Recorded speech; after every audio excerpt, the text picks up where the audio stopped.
Philosophy को as ये विषय औपचारिक शिक्षा में पढ़ लेते हैं, आपको तत्वज्ञान नहीं होगा, कोई बात नहीं। लेकिन आपके पास हर मुद्दे पर एक नया दृष्टिकोण डेवलप करने की क्षमता है, क्योंकि आप ज्ञान ही हज़ारों नहीं होता है तरीके कि क्या फ़िलॉसफ़ी क्या है इसके बारे में। और मुझे जहाँ तक लगता है मुझे समझ आ रहा है कि ये तो एक ऐसा सब्जेक्ट है जो कि बच्चों को बचपन से ही सिखाना चाहिए कि कैसे सोचा जाए, कैसे क्रिटिकल थिंकिंग इस होती है। दृश्यते इति दर्शनम का मतलब हुआ, जिसको देखा जाए हुँ, वह दर्शन है। अच्छा। हाँ, और दूसरी जो इसकी व्युत्पत्ति के अनुसार इसका अर्थ निकाला जाता है, वह दृश्यते अनेन इति दर्शनम, जिसके द्वारा देखा जाए वह दर्शन। जैसे भारतीय चिंतन परंपरा का जो मुख्य उद्देश्य लगभग सारी चिंतन परंपराओं में देखने को मिलता है, जो भारत भूमि से संबंधित रही है, कि हमें दुख से मुक्ति चाहिए। हाँ, हम सब दुखी हैं और हमें दुख से मुक्ति चाहिए ही। हाँ, जैसे पोथी पढ़ जग मुआ पंडित भया ना कोय, ढाई आँखें प्रेम का पढ़े सो पंडित होए। अध्यात्म का मतलब सीधा-सा होता है, जब आप बाहर देखने के बजाय अंदर देखना शुरू करते हैं, तो अध्यात्म के लिए कोई साधन नहीं चाहिए, कुछ भी नहीं चाहिए।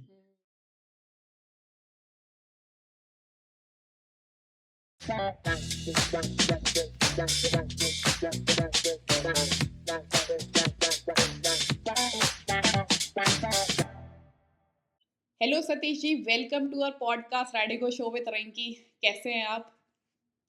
अ, थैंक यू। मैं बहुत अच्छा हूँ, आप कैसी हैं? बस एकदम बढ़िया। आपको सुबह-सुबह मैंने परेशान कर दिया।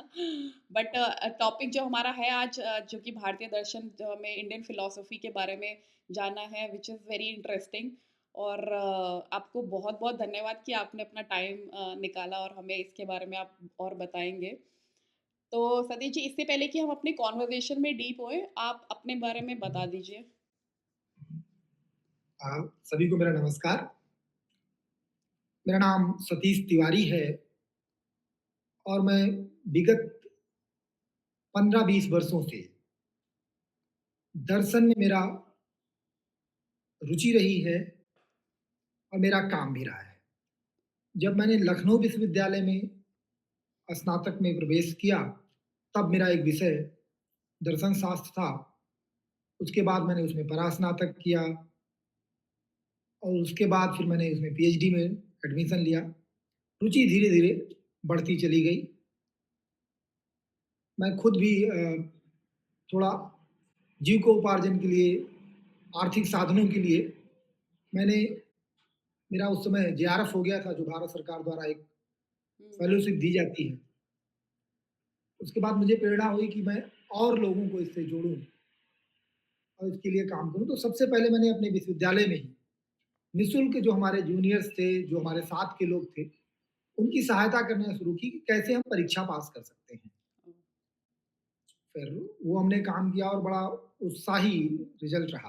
हुँ, फिर उसके बाद हमने इसको संगठित रूप में एक भारतीय दार्शनिक मंच नामक संस्था बनाई और संगठित रूप में हमने इस पर काम करना शुरू किया। इस संस्था का मुख्य उद्देश्य भारतीय दार्शनिक परंपराओं को जन सुलभ करना है, हुँ, सामान्य जन तक उसको पहुँचाना है।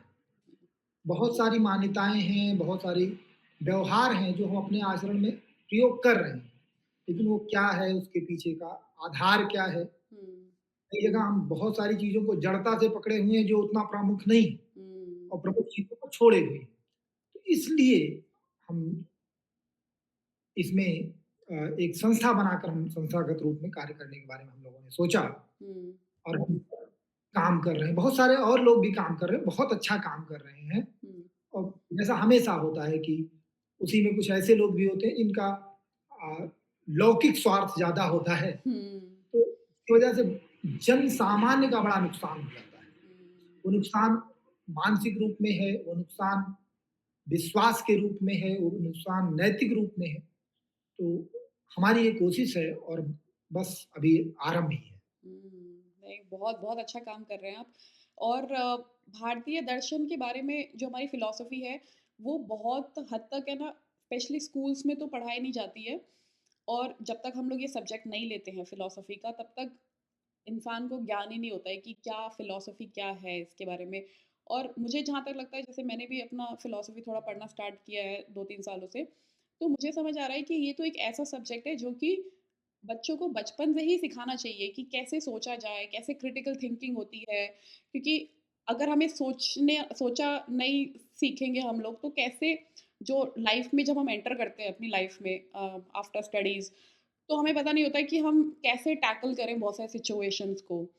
और ये दर्शन में ही सिखाया जाता है कि आप कैसे अपनी सोच को बढ़ाएँ, अपने कैसे डेली चीज़ को भी और अच्छे से बेटर कर सकते हैं। तो बहुत अच्छा काम कर रहे हैं सतीश जी, और आपके माध्यम से आपकी जो नॉलेज है ये हम अपने ऑडियंस में भी और फैलाएँ, तो आपके चैनल को भी लोग सब्सक्राइब करें और जानें कि और क्या होता है भारतीय दर्शन।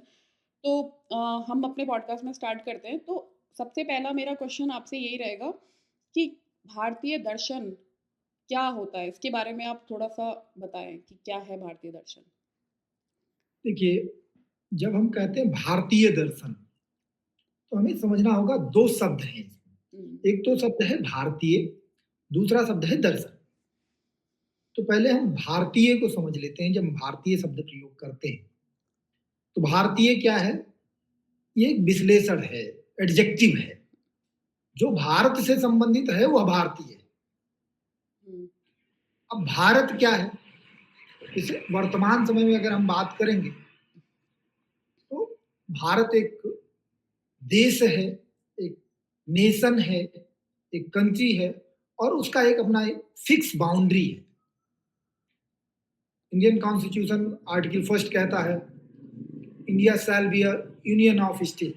भारत राज्यों का एक संघ होगा।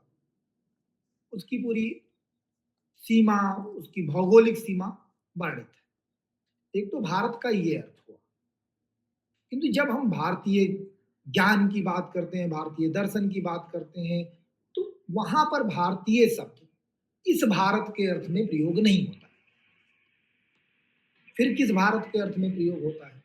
तो इसकी अगर हम उत्पत्ति देखने जाएं, तो शाब्दिक उत्पत्ति देखें, तो भारत भा और रत। भा मतलब होता है ज्ञान और रत मतलब होता है लगा।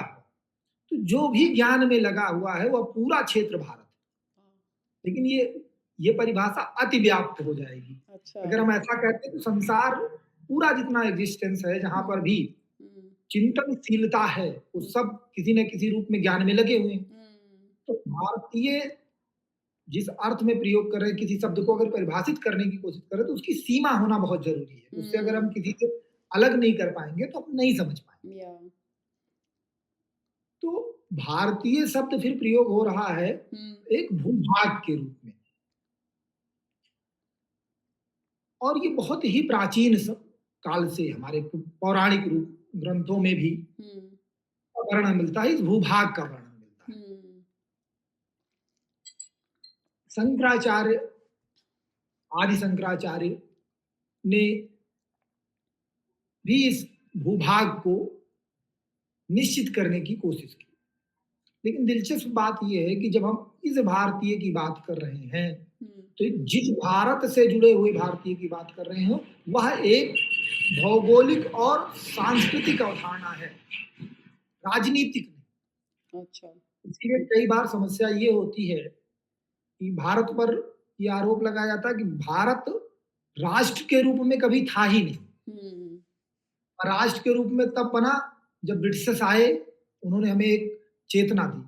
लेकिन ये भारतीय ग्रंथों को, भारतीय ज्ञान परंपरा को, अपनी संस्कृति को, अपने इतिहास को न जानने की वजह से। हुँ, क्योंकि सो कॉल्ड वेस्टर्न, मैं वेस्टर्न इंडियन में बहुत विश्वास करता नहीं उस तरीके के डिविजन्स में, हुँ, क्योंकि ये डिविजन्स हुँ, खुद ही जो है वो यूरोपियों का दिया हुआ है। इस पर हम बात हुँ, करेंगे कभी। हुँ, तो ये जो इंडियन और वेस्टर्न का कॉन्सेप्ट है, ये बहुत ठीक है नहीं।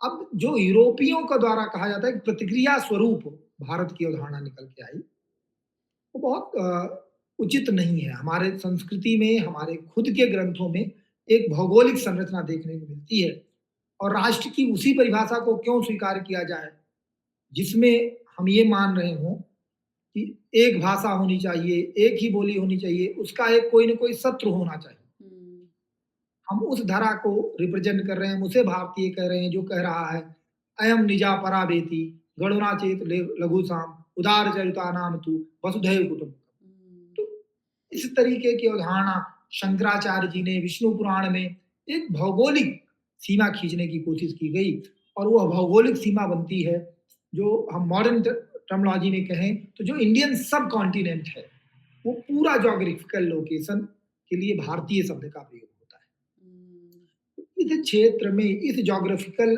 लोकेशन में जो कुछ भी दार्शनिक चिंतन हुआ उसे हम भारतीय दर्शन कहेंगे। अब दूसरे शब्द की अगर हम बात करें कि दर्शन का मतलब क्या होता है, हुँ, तो ये हिंदी का शब्द है संस्कृत से आया हुआ।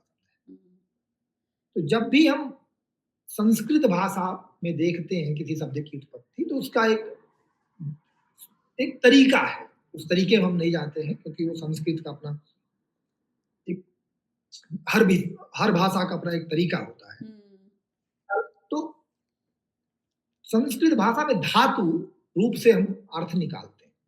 तो दर्शन शब्द दृश्य धातु से बना है।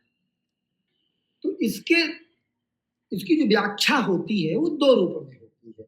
एक दृश्यते इति दर्शनम। हुँ, तो इस दृश्यते इति दर्शनम का मतलब हुआ जिसको देखा जाए हुँ, वह दर्शन है। अच्छा, हाँ। और दूसरी जो इसकी व्युत्पत्ति के अनुसार इसका अर्थ निकाला जाता है वह दृश्यते अनेन इति दर्शनम, जिसके द्वारा देखा जाए वह दर्शन है। हुँ, तो ये विच जो इज़ वेरी दूसरा अर्थ है कि जिसके द्वारा देखा जाए तो देखने का काम हम किससे करते हैं? ओके, आंख से करते हैं। हुँ, लेकिन यह सीमित अर्थ है। यहाँ पर देखने का तात्पर्य जानने से है। अब अगर हम बात करें जैसे कि हम आपस में बात कर रहे हैं, हमारे दर्शक इसको देखेंगे।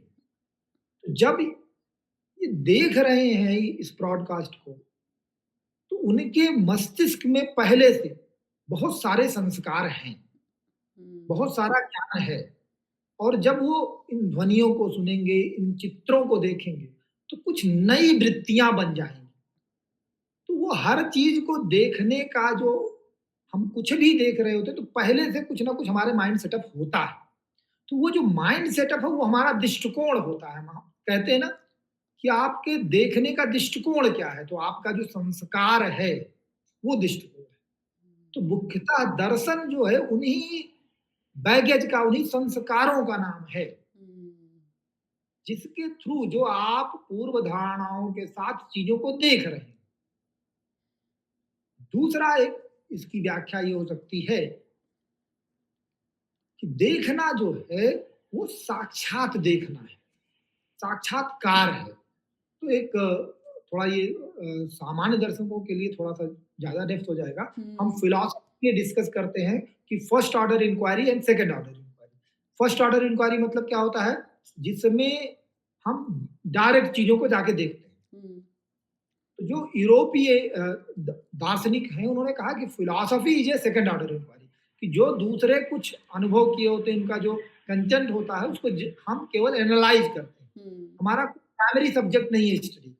जिनके पास प्राइमरी सब्जेक्ट स्टडी का होता है वो फर्स्ट ऑर्डर इंक्वायरी करते हैं और जिनके पास प्राइमरी सब्जेक्ट नहीं होता है स्टडी का वो सेकंड ऑर्डर इंक्वायरी करते हैं। बट दिलचस्प बात ये है कि भारत भूमि से संबंधित जो चिंतन परंपराएं रही वहां पे आपको दोनों चीजें देखने को मिली। ऋषि जो कि यहाँ दार्शनिक संप्रदाय की शुरुआत करता है वो चीजों को साक्षात देखता है, हुँ, कोई मीडिएटर नहीं है, उसका स्व का अनुभव है। हुँ, अनुभव को जब वो व्यक्त करता है, उसके शिष्य जब उसे ग्रंथ के रूप में संकलित करते हैं, तो वो दूसरे के अनुभवों को लिख रहे हैं, उसका विश्लेषण कर रहे हैं। तो ओह! वह दर्शन शास्त्र हो जाता है, वो सेकंड ऑर्डर इंक्वायरी हो जाता ओह! तो मतलब अगर मैं आपके थोड़े से बातों को फ्रेम करूँ, तो जो ऋषियों ने करा वो अप्रोक्ष अनुभव हुआ, मतलब वो खुद का अनुभव हुआ और जो उसको है। हाँ, लिखा गया वो सेकंड ऑर्डर मतलब वो उन्होंने फिर शिष्यों ने सीखा, जैसे आप मुझे अभी फिलॉसफी के बारे में बता रहे हैं, तो आपने अपना ज्ञान मेरे को दिया तो मैं जो समझाऊँगी तो वो सेकंड ऑर्डर हो गया, राइट? जी, बिल्कुल। ओह! मेरा भी ज्ञान जो कि मैंने चूँकि ग्रंथों से प्राप्त किया, दूसरों से सीखा, हुँ। तो वह सेकंड ऑर्डर इंक्वायरी हाँ, हुआ। हाँ। फिलॉसफी बेसिकली वो सेकंड ऑर्डर इंक्वायरी, तो जिसे हम दर्शन शास्त्र कह रहे हैं, हुँ, वो द्वितीय स्तर का अध्ययन है। और दर्शन अपने आप में जो हमने साक्षात अनुभव किया है, डायरेक्ट चीजें हमारी हैं, हाँ, वो जो है फर्स्ट ऑर्डर इंक्वायरी। वाओ! और वो भारतीय चिंतन परंपरा की जो भारतीय भूमि से संबंधित बड़ी दिलचस्प बात एक और है हुँ, कि यहाँ पर जो साक्षात्कार किया, हुँ, प्राचीन समय की हुँ, बात कर रहा हूँ, जो हमारे दर्शन का मूल है, हुँ, उन्होंने ग्रंथ नहीं लिखा है। हुँ, ग्रंथ लिखने का काम उनके शिष्यों ने किया है। ओह! जब आश्रम में रहते थे, हुँ, जब तो ज़्यादातर क्या होता था कि जो जिनकी साधना नहीं होती थी, साधना उतने अच्छे से नहीं कर पाते थे, हुँ, वो दूसरे के अनुभवों को सुनते थे, वो भी वाओ! साधना कर रहे हैं, वो भी साधक ही हैं, हाँ, लेकिन उनको वो अनुभूति नहीं हो पा रही है। तो हुँ, वो उसको लिपिबद्ध करने का काम कर रहे हैं, लिखने का काम कर रहे हैं। ओह! वाओ! दिस तो इज़ वेरी इंटरेस्टिंग हाँ। ये एक परंपरा सभी के साथ, ये बिल्कुल यूनिवर्सल नहीं कि सबके साथ ही अप्लाई होता है, लेकिन ज़्यादातर ऐसा देखने को मिलता है। हुँ, हुँ।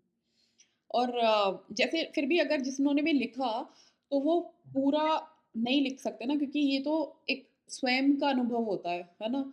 तो हम अपना अनुभव बता नहीं सकते कि अब जैसे वही वाली एग्ज़ाम्पल हो गया ना कि गूंगे का गुड़ जो गूंगे ने गुड़ खाया वो अपने स्वाद बता नहीं सकता है, तो वैसी वाली बात हो जाती है। बिल्कुल राधा जी, आप बिल्कुल सही बात कर रही हैं। हुँ, लेकिन अब 2 तरीके की बातें हो जाती हुँ, हैं। एक तो जब हम किसी को बता रहे होते हैं तो भाषा में बता रहे हैं, हुँ, और भाषा एक अ, सामान्यतः अगर हम व्याकरण दर्शन को छोड़ दें, हुँ, तो ये हमने व्यवहार से सीखी होती है। हुँ, भाषा सीख तो ये हमारी संस्कार वृत्तियों से बनी हुई है। हुँ, तो बौद्धिक क्षमता, क्योंकि जो अनुभूति होती है वो बुद्धि से नहीं होती है, हुँ, वो बुद्धि से परे की चीज़ है। लेकिन जब हम भाषा में व्यक्त करेंगे, हुँ, तो वो हमेशा जो भाषा सीखी गई है, बुद्धि द्वारा सीखी गई, उसके द्वारा प्रस्तुत की जाएगी।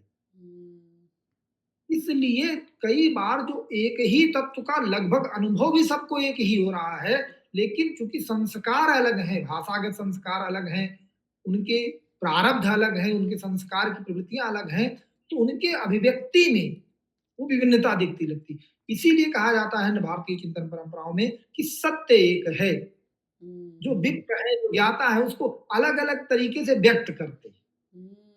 वाह! Very interesting. या तो इस पे ना बस मेरे को एक क्वेश्चन आ रहा है कि जो दर्शन आपने बताया भारतीय दर्शन का पूरा डेफिनेशन आपने बता दिया कि एक्चुअल में दर्शन क्या होते हैं। तो जो एक भागवत गीता एक एग्जांपल लेते हैं उसके बाद हम लोग सेकंड क्वेश्चन पे जाएँगे because we want in a structured manner. तो जो हुँ। कृष्ण भगवान ने जब अर्जुन को दिव्य दर्शन दिए थे दिव्य दृष्टि दी थी सॉरी दिव्य दृष्टि दी थी वो एक अपना विशाल रूप दिखाने के लिए तो जो दिव्य दृष्टि है वो भी दर्शन मतलब एक दर्शन को जानने के लिए एक ऐसी दृष्टि चाहिए होती है जैसे आपने बताया था कि एक वैसा एक आपका माइंडसेट होना चाहिए वो समझने के लिए है ना तो आप थोड़ा सा इसके बारे जी। में बता दीजिए कि ये दृष्टि जो दिव्य दृष्टि है ये क्या है यही चाहिए होती है फिलॉसफी पढ़ने के लिए भी क्योंकि उसमें काफी मेटाफर्स अलंकार यूज होते हैं आप बताइए हाँ, पहली बात तो ये है कि फ़िलॉसफ़ी पढ़ने के लिए कोई दिव्य दृष्टि नहीं चाहिए। हुँ, हमारे पास अगर जिज्ञासा है, हम पढ़ने का शुरुआत कर सकते हैं, किसी भी गुरु से सीख सकते हैं, किसी भी पुस्तक से हम शुरुआत कर सकते हैं। हुँ, हुँ, जो उद्धरण आपने दिया श्रीमद् भगवद गीता का, तो दिलचस्प बात ये है कि जब भगवान श्री कृष्ण अर्जुन को सारे तर्कों द्वारा चीज़ों को समझा रहे हैं, अर्जुन तर्क द्वारा तर्क किए जा रहा है। ये प्रतीकात्मक अर्थों में अगर हम देखें, तो गुरु कितना भी समझाए, हुँ, बुद्धि के स्तर पर जानने की चीज नहीं है।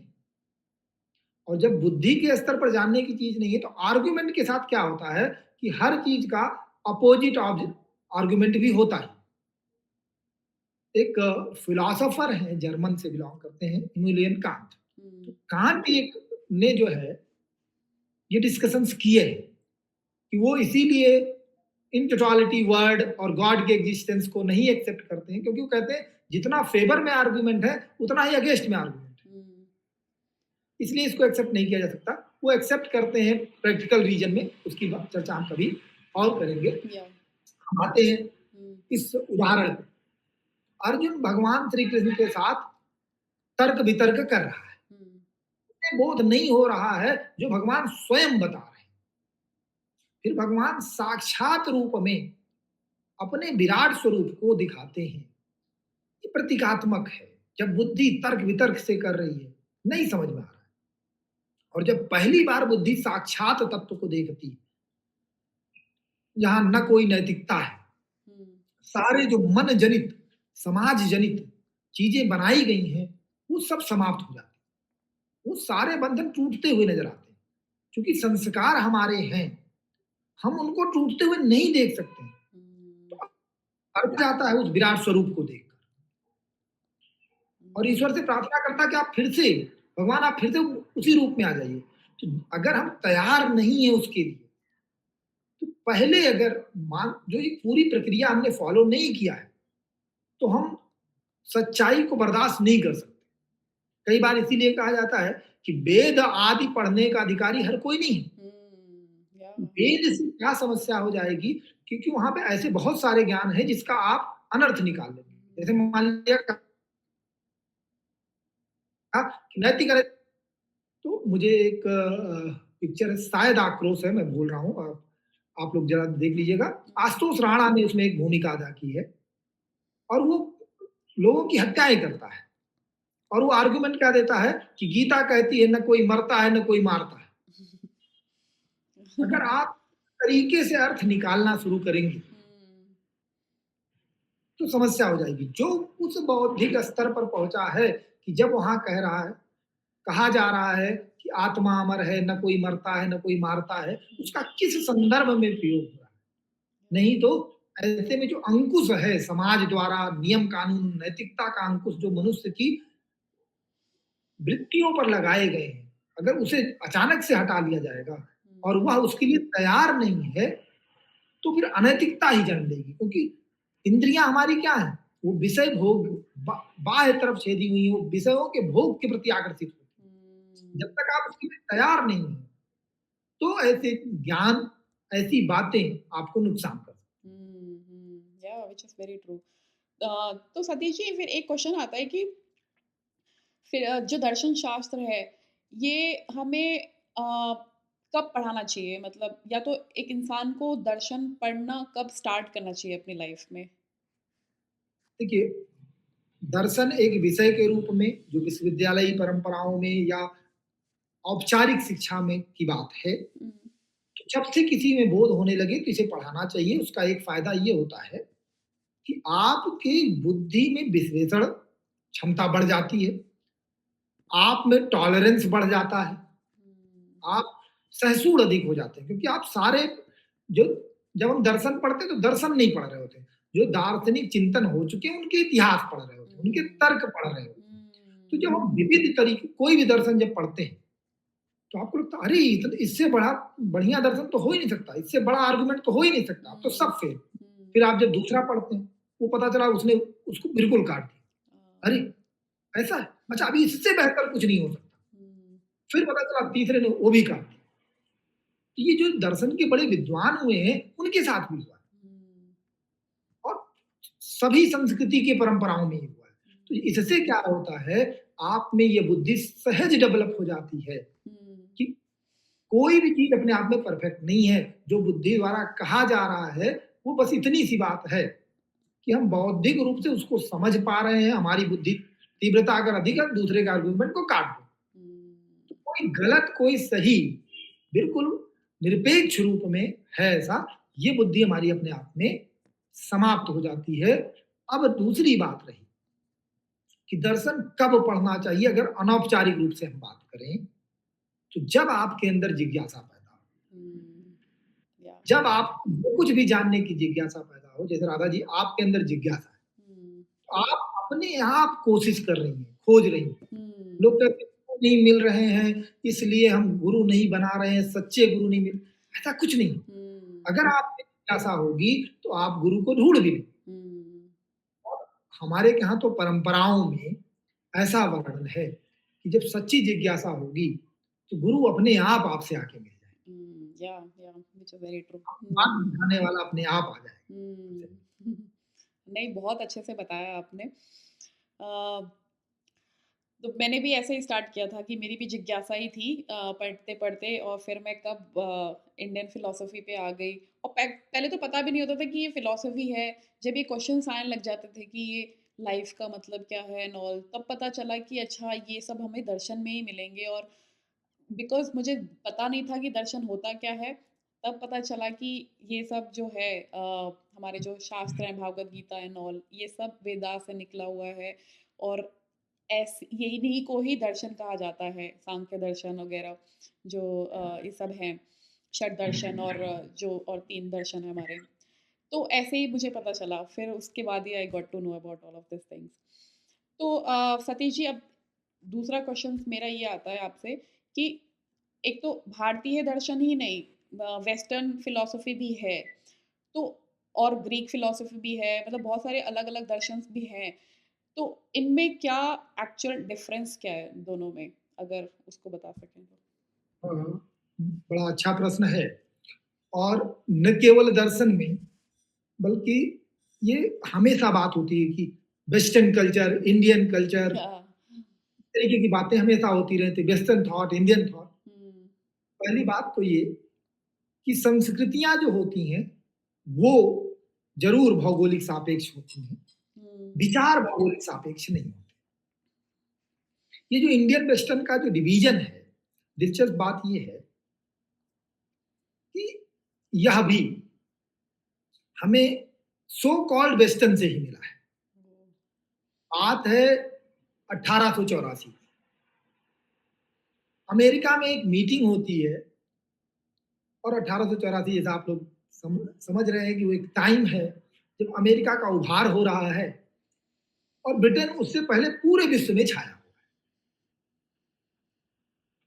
समस्या होती थी व्यापार में, तमाम तरीके की समस्याएं आती थी। तो यह निर्धारित हुआ कि एक डेट लाइन बना दी जाए, तिथि रेखा बना दी जाए, जिससे ये हो जाए कि इसके इधर आप जाएंगे तो ये वाली तिथि होगी, इसके इधर जाएंगे तो ये तिथि।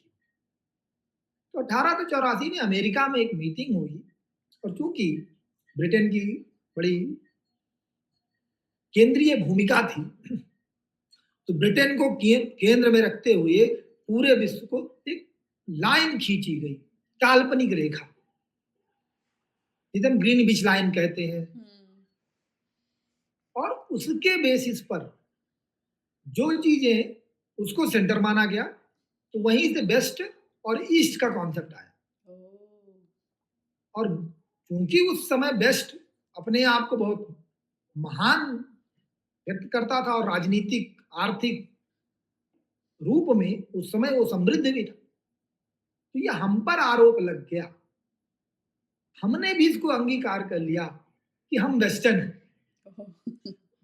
में वेस्टर्न में पूरा अरब आता है, पूरा भारत आता है, पूरा चीन आता है, जापान आता है, तो ये पूरा आप अगर आप मैप पे जाके देखेंगे ग्रीनविच लाइन में तो आपको समझ में आ जाएगा ईस्ट और वेस्ट का कॉन्सेप्ट क्या है।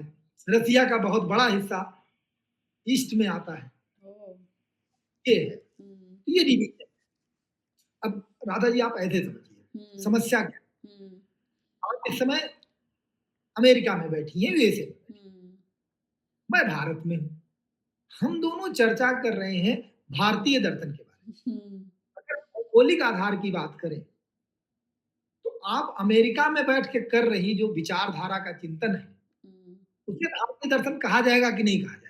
क्योंकि वो भारत की भूमि पे तो हो नहीं रहा है। हाँ, या हम भारत में बैठकर भारतीय विश्वविद्यालयों में हुँ, हम ग्रीक दार्शनिकों को, ब्रिटिश दार्शनिकों को, फ्रेंच दार्शनिकों को, जर्मन दार्शनिकों को पढ़ाते हैं। हम हुँ, उनको करते हैं। तो ये भारत में हो रहा है। तो इस विचारधारा को, इस दर्शन को, इस शोध को कौन सा दर्शन कहा जाए? या व्हिच तो इज़ दर्शन विचार अपने आप में सार्वभौम है। हाँ, उसको आइडेंटिफाई करने के लिए कि जहाँ से उत्पन्न हुआ, वहाँ से जोड़ दिया जाए। तो कई बार क्या होता है एडजेक्टिव लगाना ज़रूरी होता है, ठीक है। हुँ, एक अपने आप कई बार गर्व की भी बात होती है, वो भी ठीक है। लेकिन हुँ, इस तरीके का कोई डिवीज़न हुँ, बहुत है नहीं। हाँ, लेकिन ये है कि सांस्कृतिक आधार पर दिलचस्प बात ये है कि जब यूरोप में रेनेसाँ आया, ऐसा माना जाता है कि भारत से, अरब से होते हुए इटली तक पहुँची जब ये विचार, जो काफ़ी उदार थे। यूरोप बहुत सांस्कृतिक रूप से बहुत जटिल और बहुत रूढ़वादी था। हाँ, या भारत से होते हुए अरब, अरब से होते हुए इटली और इटली से होते हुए पूरे यूरोप में चीज़ें फैली, पुनर्जागरण की बात हुई। उन पुनर्जागरण तो उसका होगा ना जो पहले कभी जागा होगा। हुँ, यूरोप की भूमि की कोई ऐतिहासिक पृष्ठभूमि बहुत अच्छी नहीं थी। कोई उनको संस्कृति पर गर्व करने लायक चीज़ नहीं थी। तो उन्होंने क्या किया, खुद को जोड़ा ग्रीक सिविलाइजेशन से, जो ओह! कि जिसका ज़्यादातर हिस्सा हुँ, यूरोप में नहीं, हुँ, वो मिस्र में है और पूरे यूरोप में थोड़ा-सा हिस्सा पड़ता है। जब आप अगर ओल्ड ग्रीक का मैप आप लोगों से, दर्शकों से मैं कहूँगा, एक बार जाके देख लीजिए, हुँ, तो आपको पता चल जाएगा कितना यूरोप में है। वो अपने आप को जोड़ते हैं और वेस्टर्न फिलॉसफी जब हम भी पढ़ाते हैं विश्वविद्यालयों में, तो हुँ, ग्रीक फिलॉसफी से शुरू करते हैं, हुँ, थेलीज़ से शुरू करते हैं। हुँ, जबकि वो यूरोप का भाग, वो पूरा दर्शन, ग्रीक दर्शन जो है, अब तो अभी एक बहुत छोटा-सा देश बचा है हुँ, भौगोलिक रूप से, हुँ, लेकिन वही पहले जो संस्कृति जिसे हम ग्रीक दर्शन और ग्रीक फिलॉसफी कह रहे हैं, जिस भौगोलिक क्षेत्र के लिए, वो बिल्कुल अलग है। तो जब रेनेसाँ की बात आई, पुनर्जागरण की बात आई, तो इन्होंने स्वयं को जोड़ा ग्रीक से, जिसको इन्होंने मिटाने में काम किया था। रोमन साम्राज्य के लोग आए और उसी संस्कृति को इन्होंने मिटाया, हाँ, आक्रमण करके। फिर उन्हें जो ग्रीक का उदार चरित्र था, जो स्वतंत्र चिंतन की बात थी, उन सबको खत्म किया उन्होंने। हुँ, सांस्कृतिक, राजनीतिक, आर्थिक कारणों से चीज़ों को हुँ, वहाँ जोड़ा गया, तो हुँ, उन्होंने अपने आप को जोड़ा और यहाँ से प्रवृत्तियाँ शुरू हुई। फिर भी जो लोग इस तरीके का डिवीज़न मानते हैं, भारतीय चिंतन परंपराओं, ये मत भारतीय चिंतन परंपरा, पाश्चात्य चिंतन परंपरा अलग है, कम से कम दर्शन के संदर्भ में। तो वो लोग कुछ मेन चीज़ों को करते हैं। उसमें मुख्य रूप से 3 तरीके की विचारधारा पाई जाती है। एक तो ये मानती है कि दोनों बिल्कुल अलग हैं, एक ये मानती है दोनों एक ही हैं, एक ये मानती है कुछ चीज़ें ऐसी हैं कि जो सांस्कृतिक सापेक्ष है, उनको हम संस्कृति के हिसाब से, मतलब वेस्ट फिलॉसफी में ही थी, इंडियन में नहीं थी, इंडियन फिलॉसफी वाली चीज़ें वेस्टर्न में नहीं थी और कुछ कॉमन चीज़ें थी। हुँ, तीनों बातें थोड़े-थोड़े हद तक ठीक हैं, लेकिन अगर हम निष्पक्ष होके देखने की कोशिश करें, तो ज्ञान तो सबके लिए है, सभी को यही कह रहा है, दूसरे को निकृष्ट दिखा रहा है। लेकिन अगर भारतीय चिंतन परंपरा की बात करें, तो वहाँ के जो उद्भव हमें संस्कृति में जो देखने को मिलता है, वो ग्रीक में बिल्कुल हूबहू नहीं देखने को मिलता है, लेकिन कुछ मिलता है, फिर बाद में परिवर्तित हो जाता है। जैसे भारतीय चिंतन परंपरा का जो मुख्य उद्देश्य लगभग सारी चिंतन परंपराओं में देखने को मिलता है, जो भारत भूमि से संबंधित रही हैं, कि हमें दुःख से मुक्ति चाहिए। हाँ, हम सब दुखी हैं और हमें दुःख से मुक्ति चाहिए ही। हुँ, कि हम जब ग्रीक दर्शन में शुरू में देख रहे हैं, तो वहाँ उलझने थोड़ा दूसरे तरीके की। लेकिन ये कहना कि बिल्कुल वो दुःख से मुक्ति नहीं चाहते, ऐसा नहीं है। हुँ, पाइथागोरस, हम आप सभी लोगों ने पाइथागोरस प्रमेय पढ़ी होगी जब आप स्कूल मैथ में पढ़ते हैं। हुँ, वो पाइथागोरस ने ग्रीक में वो बुद्ध से प्रभावित होकर ओह! उन्होंने बिल्कुल संघ बनाया, वो नॉन-वेज की बात, नहीं खाने की बात करते हैं, वो पुनर्जन्म में विश्वास करने लगते हैं, जबकि इस तरीके की आइडियाज़ ये इंडिया से ही वहाँ गए हैं। हुँ, राहुल जी ने इस बात को अपने दर्शन दिग्दर्शिका पुस्तक में बड़े स्पष्ट रूप से, बड़े अच्छे से लिखी है। अच्छा, हाँ, तो वहाँ पे जाके हमको उस तरीके के विचार देखने को मिलते हैं। तो दुःख से मुक्ति के प्रयास वहाँ भी दिखते हैं, जो वेस्टर्न मॉडर्न फिलॉसफी के फादर क कंसीडर किए जाते हैं, डेकार्ट, हुँ, उनकी पुस्तक मेडिटेशन, तो वो मेडिटेशन में इस तरीके से चीज़ों को बड़ी अच्छी पुस्तक है, बहुत अच्छे से चिंतन किया है। तो इस तरीके का बिल्कुल क्लियर कट सेपरेशन नहीं है और सांस्कृतिक आदान-प्रदान थोड़ा अलग-अलग तरीके की चीज़ें हुई। हाँ, ये बात बिल्कुल है कि यूरोप में जो चिंतन दर्शन के 18वीं शताब्दी, 19वीं शताब्दी, 20वीं शताब्दी में आए, उससे ज़्यादा गहन चिंतन आपको भारत में 6ठी 7वीं शताब्दी में से प्रारंभ होकर 10वीं, 11वीं, 12वीं शताब्दी में भी देखने को मिलता है। हुँ, तो यहाँ पर बड़ी गहनता, चाहे वो लैंग्वेज फिलॉसफी की बात हो, चाहे और दार्शनिक प्रश्नों की मूलता की बात हो, जितनी गहनता, हुँ, जितनी यहाँ पर देखने को मिलती है, उतना आपको यूरोप में थोड़ा-सा देखने को नहीं मिलती। वो भी सांस्कृतिक कारण हैं हुँ, कि यूरोप में क्यों देखने को नहीं मिलती। भारत में दार्शनिक संप्रदाय की एक परंपरा रही है। एक संस्कृति ऐसे डेवलप हुई यहाँ पर वही अयम निजा प्रावेति वाली बात, स्व के चिंतन पर बहुत महत्व नहीं दिया गया, गुरु को बड़ा महत्व दिया गया। जबकि हुँ, आप पाश्चात्य चिंतन परंपराओं में सही देखेंगे, बात है। तो शिष्य ने ही गुरु को गुरु के विचारों का खंडन किया, चलो हुँ, खंडन किया तो खंडन किया, हुँ, ऐसे शब्दों का प्रयोग कर रहा है। जैसे हुँ, आप मार्क्स हीगल से बड़े प्रभावित थे, तो हुँ। कहते हैं हीगल सर के बल खड़ा था, मैंने उसे जो है पैर के बल खड़ा कर दिया। भाषा वाली हुँ, बात निकल के आती है। हाँ, एक हाँ, ये हो सकता है मेरा अपना व्यक्तिगत हुँ, दृष्टिकोण हो, लेकिन ये चीज़ें मुझे देखने को मिलती है कि भारतीय चिंतन परंपरा में गुरु के प्रति और जो परंपराओं के प्रति जो सम्मान देखने को मिलता है, वहाँ पर व्यक्ति विशेष को उतना महत्व नहीं दिया गया है, परंपरा बहुत महत्वपूर्ण हुँ, हुँ। है। या ब्यूटीफुली एक्सप्लेन्ड सतीश जी। जैसे इंडियन दर्शन में आपने जैसे बताया ना कि दुःख मेन कारण होता था और इससे ही हमें कैसे बाहर आना है, इसके बारे में ही हर फ़िलॉसफ़ी रिवॉल्व करती रहती थी। और उसमें ना बहुत स्ट्रक्चर्ड वे में मैंने भी देखा, जैसे मैंने योग फ़िलॉसफ़ी पढ़ी और सांख्य दर्शन और इन सब में मानसिक रिचुअल्स जो होते हैं, तो वो सब पढ़ा, तो उसमें कैसे स्टेप बाय स्टेप आप जा सकते हैं अपने दुःख को घटाने का, वो सब भी बताया गया है। और वेस्टर्न में या जैसे आपने बताया ना कि वो आई के अराउंड ही घूमता रहता है, जैसे डेकार्ट ने बोला है वो I think therefore I am, और इन्हीं के अराउंड ही रिवॉल्व करता रहता है। तो बहुत ही सही बताया आपने। तो जो ये दर्शन भी है, जो हमारा इंडियन फिलॉसफी है और जो वेस्टर्न फिलॉसफी है, हम इंडियन फिलॉसफी इंग्लिश में यूज़ करने के लिए यूज़ कर देते हैं, बट एक्चुअल में दर्शन वर्ड होता है और वेस्टर्न में फिलॉसफी होता है।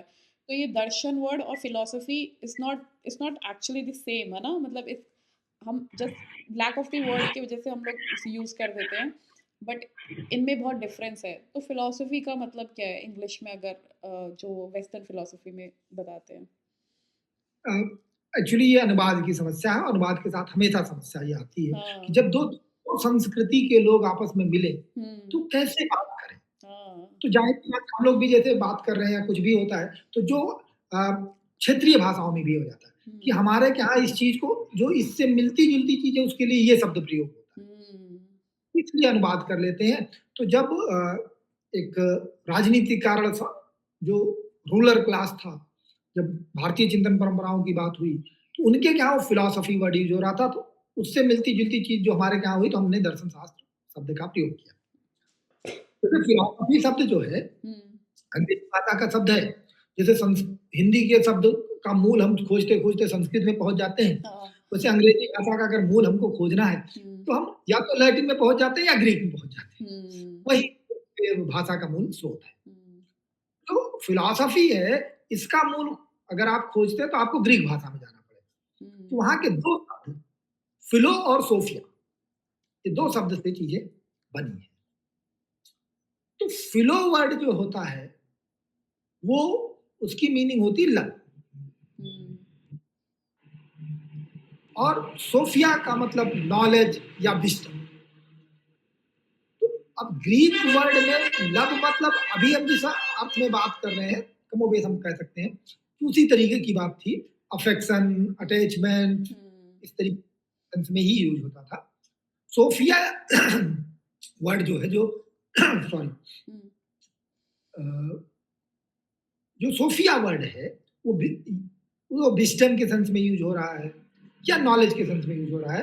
तो उस समय जो बड़ा, जब ग्रीक वर्ड में हम बात कर रहे थे, तो नॉलेज का दायरा बड़ा सीमित था, ज़्यादा जानकारी नहीं थी। हुँ।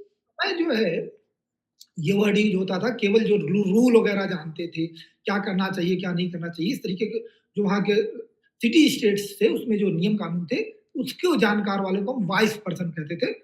इस उसी को हम नॉलेज भी मानते थे।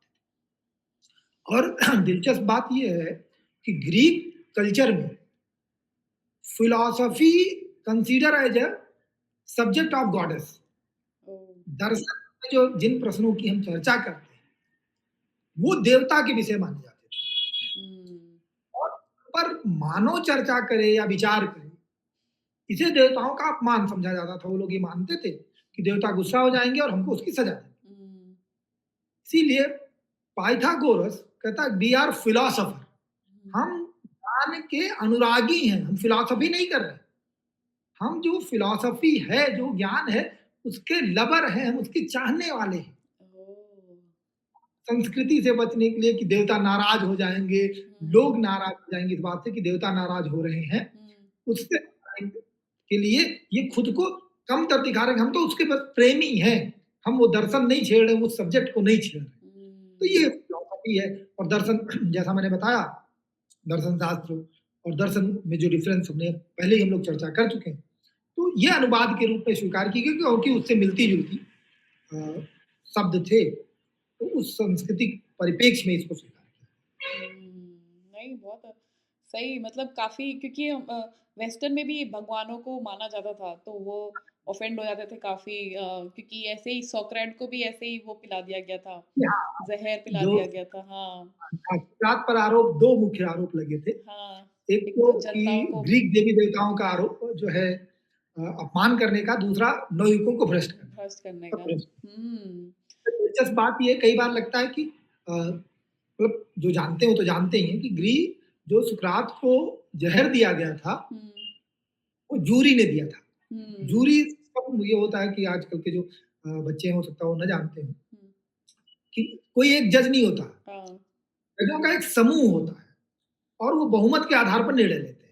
तो जब जजमेंट करना होता है, तो जब कई लोग जज बैठते हैं, उसे जूरी कहते हैं। हुँ, तो कई लोग बैठे थे, तो उन पे जब आरोप सिद्ध करने की बात हुई, ये 2 आरोप जो थे कि इन्होंने नई देवी-देवता नए देवता गढ़े हैं हुँ, और जो पहले से देवता हैं, उन पर उनका अपमान किया है और नवयुवकों को पथभ्रष्ट किया है, उनको भटका रहे हैं। हुँ, बहुमत से जूरी ने डिसाइड किया हुँ, कि सुकरात ये आरोप सही है। तो ये जनमानस की राय थी, आम लोगों की राय थी हुँ, और जब बताओ इसकी सज़ा क्या दी जाए?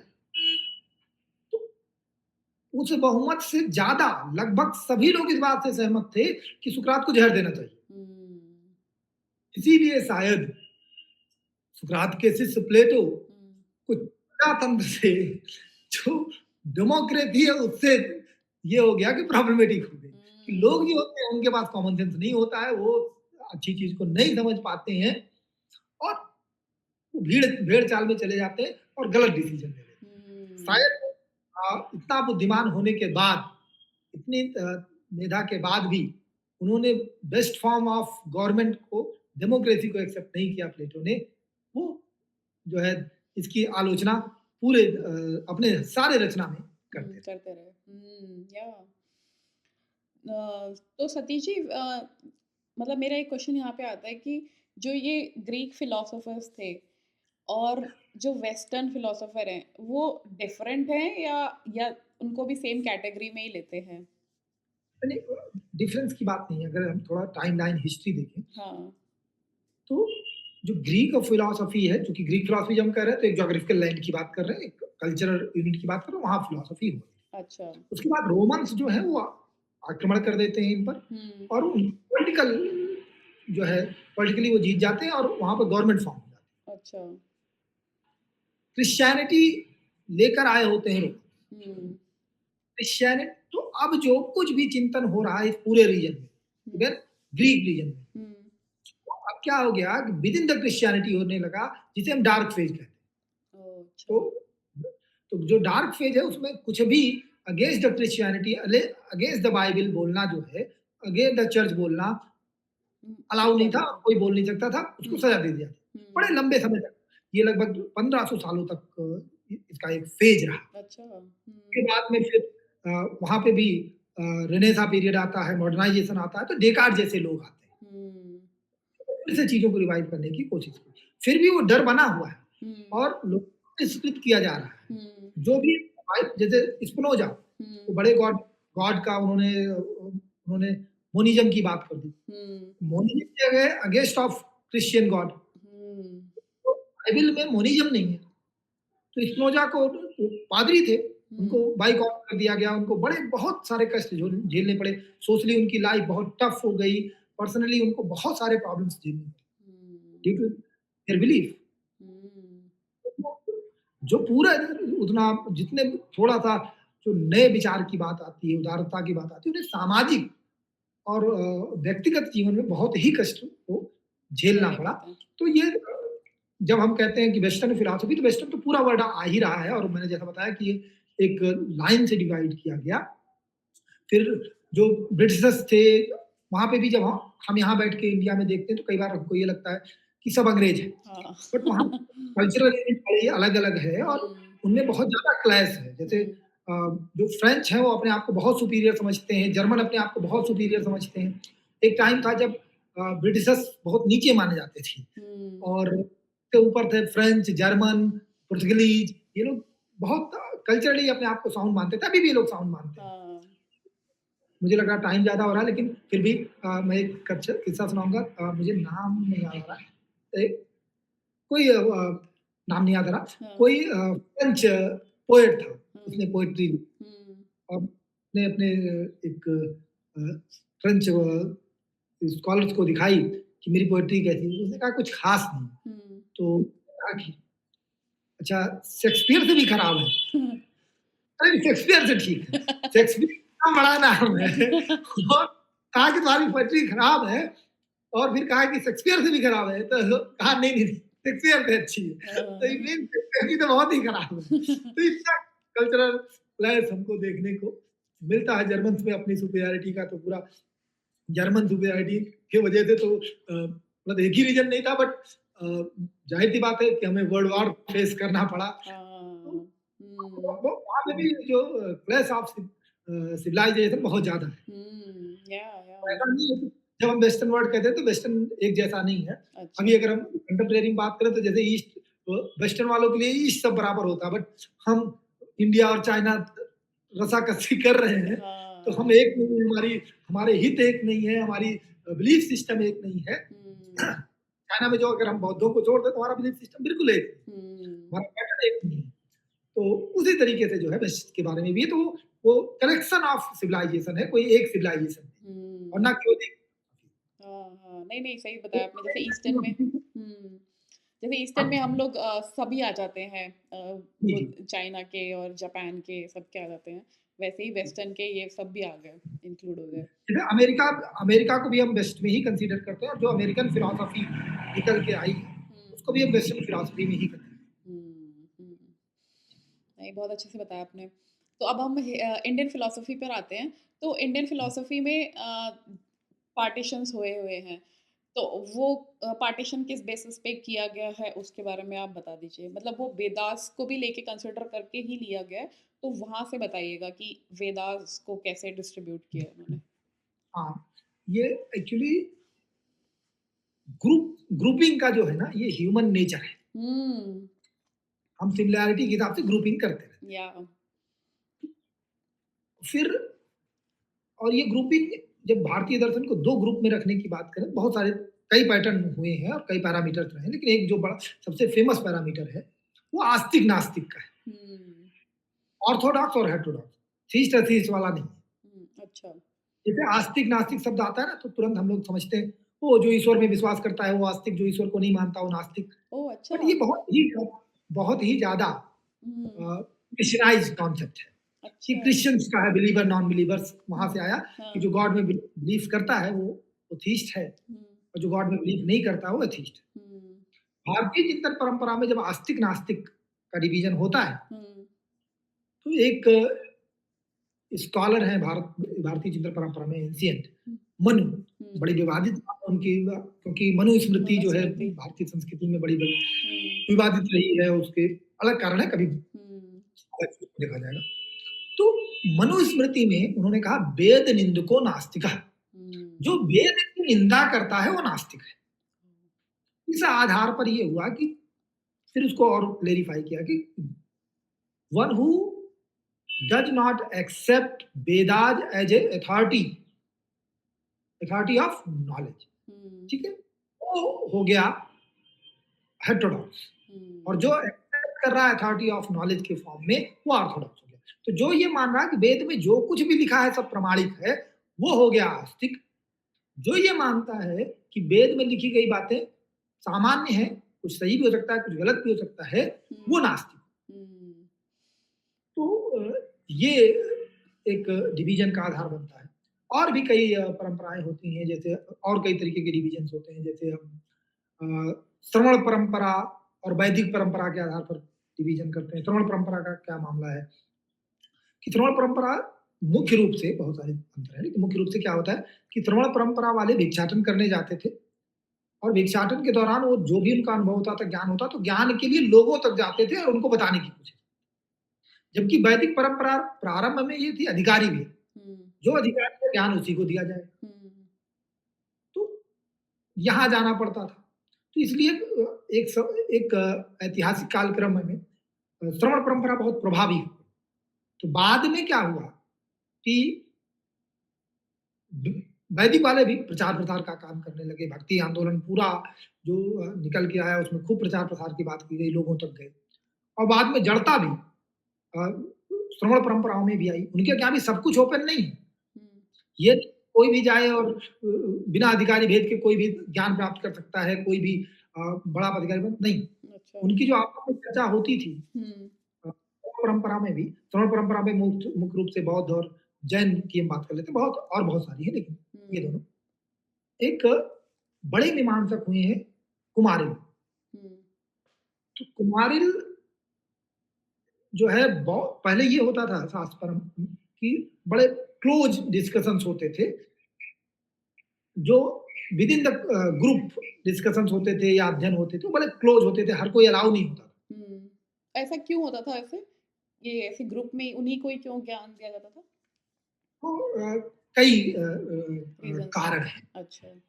एक तो जो बड़ा कारण है वो ये कि जब आप शास्त्रार्थ की एक परंपरा रही है, जब हुँ, आप पब्लिकली लोगों को अट्रैक्ट करना है और आर्गुमेंट करना है, तो हुँ, अगर आपको पहले से आर्गुमेंट पता होगा, हुँ, आप चीज़ों को बहुत व्यवस्थित रूप से जाने, तो उसको आप काट दूसरे देंगे। दूसरी, जब हम साधना कर रहे हैं, हुँ, तो अगर आपको साधना सीखनी है, हुँ, तो आप बाहर से मत देखिए। आप आइए, हुँ, हमारे प्रिंसिपल्स को समझिए और हमारे साथ साधना कीजिए। अच्छा। साधना बहुत गोपनीय चीज़ है। हाँ, ये ओपन में करने की चीज़ नहीं। हुँ, और किसी भी आउटसाइडर को अलाउ नहीं किया जाता। अभी भी ये साधना की परंपरा भारत में जहाँ पर जहाँ हो रही है, हुँ, कई जगह बड़ा क्लोज जो भक्ति के मूवमेंट को अगर छोड़ दें, हुँ, जहाँ भक्ति प्रधान साधनाएँ हैं, तो जो तांत्रिक साधनाएँ हैं, जो अवघड़ी साधनाएँ हैं, वो हुँ, अभी भी उसी तरीके की होती हैं। जैसे अभी महाकुंभ लगा हुआ था, हाँ, मैं वहाँ पर गया था, मैंने वहाँ पे कुछ समय गुज़ारा, लगभग 15-20 दिन मैंने वहाँ गुज़ारा। वाह! तो मैं बहुत लोगों से मिलने की कोशिश कर रहा था, तो बातचीत तो सामान्यता हो जा रही थी, लेकिन जब वो साधना करते थे और सारी चीज़ें, तो हर जगह आपको जाने की अनुमति नहीं थी। अच्छा। वो वो एक वो एक संसार है। हुँ, उनका अपना अपनी मीटिंग्स होती हैं, अपनी रणनीतियाँ बनती हैं कि कौन से सिद्धांत, क्या अनुभव हुआ है, कैसे लोगों को प्रचार करना है, कैसे लोगों को बताना है, तो वो संघ है। तो वो रूल रेगुलेशंस की बात हो रही होती है। अब संघ में आप अपनी पर्सनल मीटिंग्स में किसी को तो अलाउ करेंगे नहीं। या मेक सेंस। हुँ, तो तो इस तरीके से ये हो जाता है। तो मैं बता रहा था कि कुमारिल, हुँ, कुमारिल जो है बौद्ध परंपरा को समझने के लिए चुपके से नाम बदल के चले गए हुँ, और बौद्धों के साथ रहे और उन्होंने परंपरा सीखी। हुँ, एक दिन वो पकड़ लिए गए, हुँ, हुँ, ये तो वैदिक है।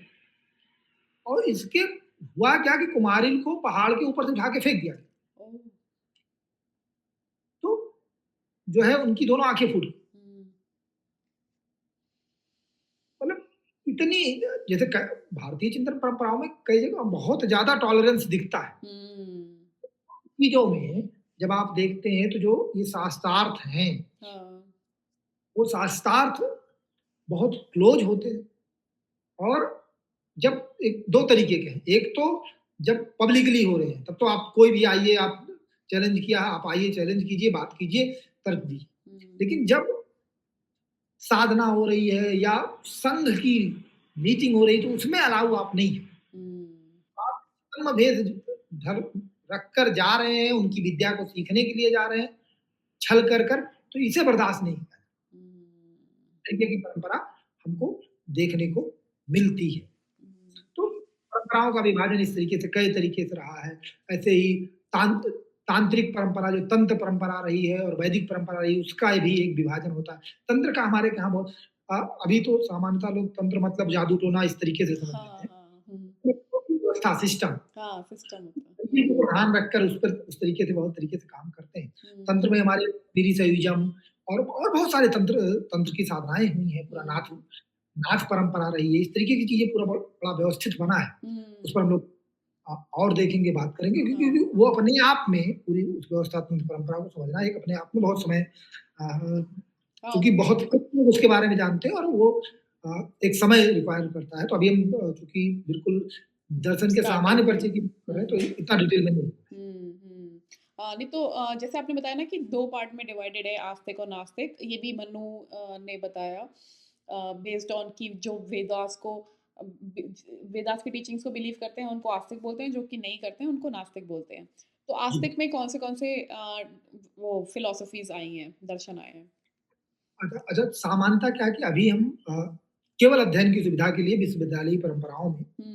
ज़्यादातर हमने हज़ारों परंपराओं में से 9 परंपराएँ ले ली। अच्छा, अच्छा हज़ारों भारतीय परंपराएँ हुआ करती थी। हाँ, मतलब हज़ारों। ओह! बहुत अच्छा। सारी तो विलुप्त हो गई हैं, बहुत सारी अभी भी प्रैक्टिस में हैं। ओह! अच्छा। तो जब दार्शनिक संप्रदाय हज़ारों हैं, हुँ, लेकिन 9 मुख्य दार्शनिक संप्रदायों को स्वीकार किया गया, हुँ, जिसमें आते हैं 3 हम नास्तिक मान लेते हैं और 6 आस्तिक मान लेते हैं। चारवाक दर्शन नास्तिक में आता है, जैन दर्शन नास्तिक में आता है, बौद्ध दर्शन नास्तिक में आता है। बस वही इसका आधार वही है कि ये तीनों वेदों के ज्ञान को प्रमाणिक नहीं मानते। हुँ, जबकि सांख्य, योग ये आस्तिक है क्योंकि ये वेदों के ज्ञान को प्रमाणिक मानते हैं। न्याय, वैशेषिक हुँ, ये भी इसी ग्रुप में आते हैं, आस्तिक में आते हैं। हुँ, उत्तर मीमांसा, पूर्व मीमांसा। हुँ, पूर्व मीमांसा जिसे हम प्रसिद्ध रूप में मीमांसा कहते हैं और उत्तर मीमांसा जिसे प्रसिद्ध रूप में हम वेदांत कहते हैं, हुँ, यह भी आस्तिक मात्र तो यही 6 दर्शन है। हुँ, ये एक वाइड कैटेगराइजेशन किया गया है। इसमें भी हुँ, सब कैटेगरीज है जैसे अगर हम बात करें तो शंकराचार्य जी ने जो है हुँ, एक पुस्तक लिखी सर्व सिद्धांत संग्रह। जो सर्व सिद्धांत संग्रह पुस्तक लिखी उसमें उन्होंने कुल 11 प्रकार के दर्शनों की चर्चा की है जिसमें लोकायत दर्शन जिसे चारवाक दर्शन का दूसरा नाम ही लोकायत दर्शन है और अरहत दर्शन जिसे हम जैन दर्शन कहते हैं हुँ, और बौद्ध दर्शन। तो बौद्ध के जो चारों संप्रदाय हैं जो माध्यमिक शून्यवाद है योगाचार्य हैं और सौतांत्रिक है वैभाषिक हैं हुँ, इनकी पूरी चर्चा की गई और जबकि जब जो आस्तिक दर्शनों का वैदिक संप्रदाय है वहां पर अवैदिक और वैदिक की बात करें हुँ, तो अवैदिक संप्रदाय तो ये 3 आते हैं और वैदिक संप्रदाय में वैशेषिक, न्यायिक उन्होंने प्रभाकर और भट्ट मीमांसक जो प्रसिद्ध रूप से मीमांसा है जो कि पूर्व मीमांसा है, हुँ, उसके 2 अलग-अलग उन्होंने विभाग किए, दोनों में काफ़ी अंतर भी है। तो उन्होंने अलग चैप्टराइज़ेशन किया है, प्रभाकर मीमांसा और भट्ट मीमांसा। सांख्य किया और योग को उन्होंने पातंजलि दर्शन के नाम से किया और जो अगला दर्शन जो उन्होंने किया, उसका नाम रखा व्यास का जो है दर्शन। हुँ, डिवीज़न हुआ है, ये हमको देखने को मिलता है। हुँ। नहीं बहुत अच्छे से बताया आपने। तो जैसे कि बोला जाता है कि भारतीय दर्शन जो है वो स्पिरिचुअलिटी को ही फ़ोकस करता है या फिर जो हमारा जो डेली लाइफ़ होती है उसमें भी हेल्प होती है? नॉर्मली ऐसा बोलते हैं western philosophy talks more about your daily things जो भी आपकी डेली लाइफ़ में प्रॉब्लम्स हो रही हैं, जैसे एक्जिस्टेंशियल क्राइसिस होता है लोगों को कि क्यों ही मेरा अस्तित्व है ऐसे करके। और ये वहाँ हद तक ये नहीं बोला जाता कि वो स्पिरिचुअलिटी में है, बट मोस्टली ईस्टर्न फिलॉसफी को यही बोल दिया जाता है कि ये थोड़ा-सा स्पिरिचुअल लाइफ़ को ही इंडिकेट करता है। एंड आजकल के टाइम पे ना अगर काफ़ी ऐसा हो गया है कि अगर बोला जाता है कि आप स्पिरिचुअलिटी में जा रहे हो तो you are not cool enough, है ना? ऐसा थोड़ा-सा उसको एक गलत भावना से देखी जाती है। I don't know why but इतना कूल नहीं माना जाता उसको आजकल के लाइफ में कि अगर आप बोल दो कि स्पिरिचुअल और ऐसे करके, तो ये भी क्यों हो गया है ऐसा? और आप इसमें बताएँ? राधा जी बिल्कुल सही। तो मोटा-मोटा जो ये बातें की जाती हैं कि वेस्टर्न फिलॉसफी मेटेरियलिस्टिक फिलॉसफी है और इंडियन फिलॉसफी स्पिरिचुअल फिलॉसफी, इस तरीके का डिवीजन लोग कर देते हैं। हाँ। तो पहली बात तो ये बिल्कुल सही नहीं है। हुँ, western philosophy, so called western philosophy में भी बहुत सारी स्पिरिचुअलिटी का बहुत रिच कंटेंट है, और इंडियन फिलॉसफी में भी जो भारतीय चिंतन परंपरा है, हमारी संस्कृति है, उसमें हम पुरुषार्थ को जीवन का आधार मानते हैं। हुँ, धर्म, अर्थ, काम, मोक्ष, हुँ, तो ये हमारी पुरुषार्थ आप समझ ले तो आप भारतीय संस्कृति के जो मूल है उसको समझ ले। हुँ, तो धर्म की बात कर रहे हैं, धर्म कैसा? धर्म का यहाँ अर्थ केवल है व्हाट इज योर ड्यूटी, क्या हुँ, करना चाहिए। हुँ, धर्म पूर्वक अकॉर्डिंग योर ड्यूटी आपको क्या करना है? अर्थ का संग्रह करना है, मीन ऑफ प्लेजर। हुँ, अर्थ क्या है? अर्थ के थ्रू हमें प्लेजर प्लेज़र। मिलता है, हुँ, सुख मिलता है, तो सुख का साधन है वो हुँ, अर्थ। तो हुँ, ये अर्थ का जो संग्रह करना है, कैसे करना है? धर्म पूर्वक करना है। हुँ, फिर भोग करना है, काम। हुँ, ये करते हुए जब ये होंगे तो सारी वृत्तियां आपको समझ में आ जाएगा, फिर आपको मोक्ष की तरफ जाना है। हुँ, अब होता क्या है कि तमाम चिंतन परंपराओं के आने की वजह से तमाम जो सो कॉल्ड आध्यात्मिक परंपराएं थी उनमें उनकी जड़ता आ जाने के कारण उनमें बहुत सारी ऐसी परंपराएं निकल कर आई, इंडियन वेस्टर्न दोनों में, हुँ, कि जिन्होंने स्पिरिचुअलिटी को थोड़ा सा दबा दिया। ये नहीं है कि हमारे यहाँ एक दर्शन परंपरा भारत भूमि में है जो वेस्टर्न से ही ज्यादा हुँ, मतलब एकदम कट्टर भौतिकवादी है, जिसे हम लोकायत दर्शन या चार्वाक दर्शन कहते हैं। हुँ, वो अपने दर्शन को ऐसे प्रेजेंट कर रहा है कि यावत जो जीवेत सुखम जीवेत, हुँ, ऋणम कृत्वा घितम पीवेत, भस्मीभूत से देहा पुनरागमा कुतः, कि जब तक जीना है सुख से जियो, यही जिंदगी का लक्ष्य है। हुँ, जैसे आज जो हम जिस लाइफ में जी रहे हैं, ज्यादातर लोग यही मानते हैं कि सुख होना चाहिए, बात खत्म। हुँ, सुख कैसे मिलेगा? सुख मिलेगा साधन से। ये हुँ, फिलॉसफी ये मानती है कि सुख मिलेगा साधन से। साधन हमारे पास है नहीं तो क्या करो? तो बोरो कर लो, लोन ले लो, ऋणम हुँ, कृत्वा घितम पीबे। घी यहाँ पर लग्जरी का सूचक, हुँ, तो ऋण लेकर घी पियो। तो ऋण लेकर चीजें कर लो, हम ईएमआई पर सारी चीजें ले रहे हैं, हुँ, ऋण लेकर आप चीजें कर रहे हैं, सारी सुख सुविधा की चीजें होनी चाहिए।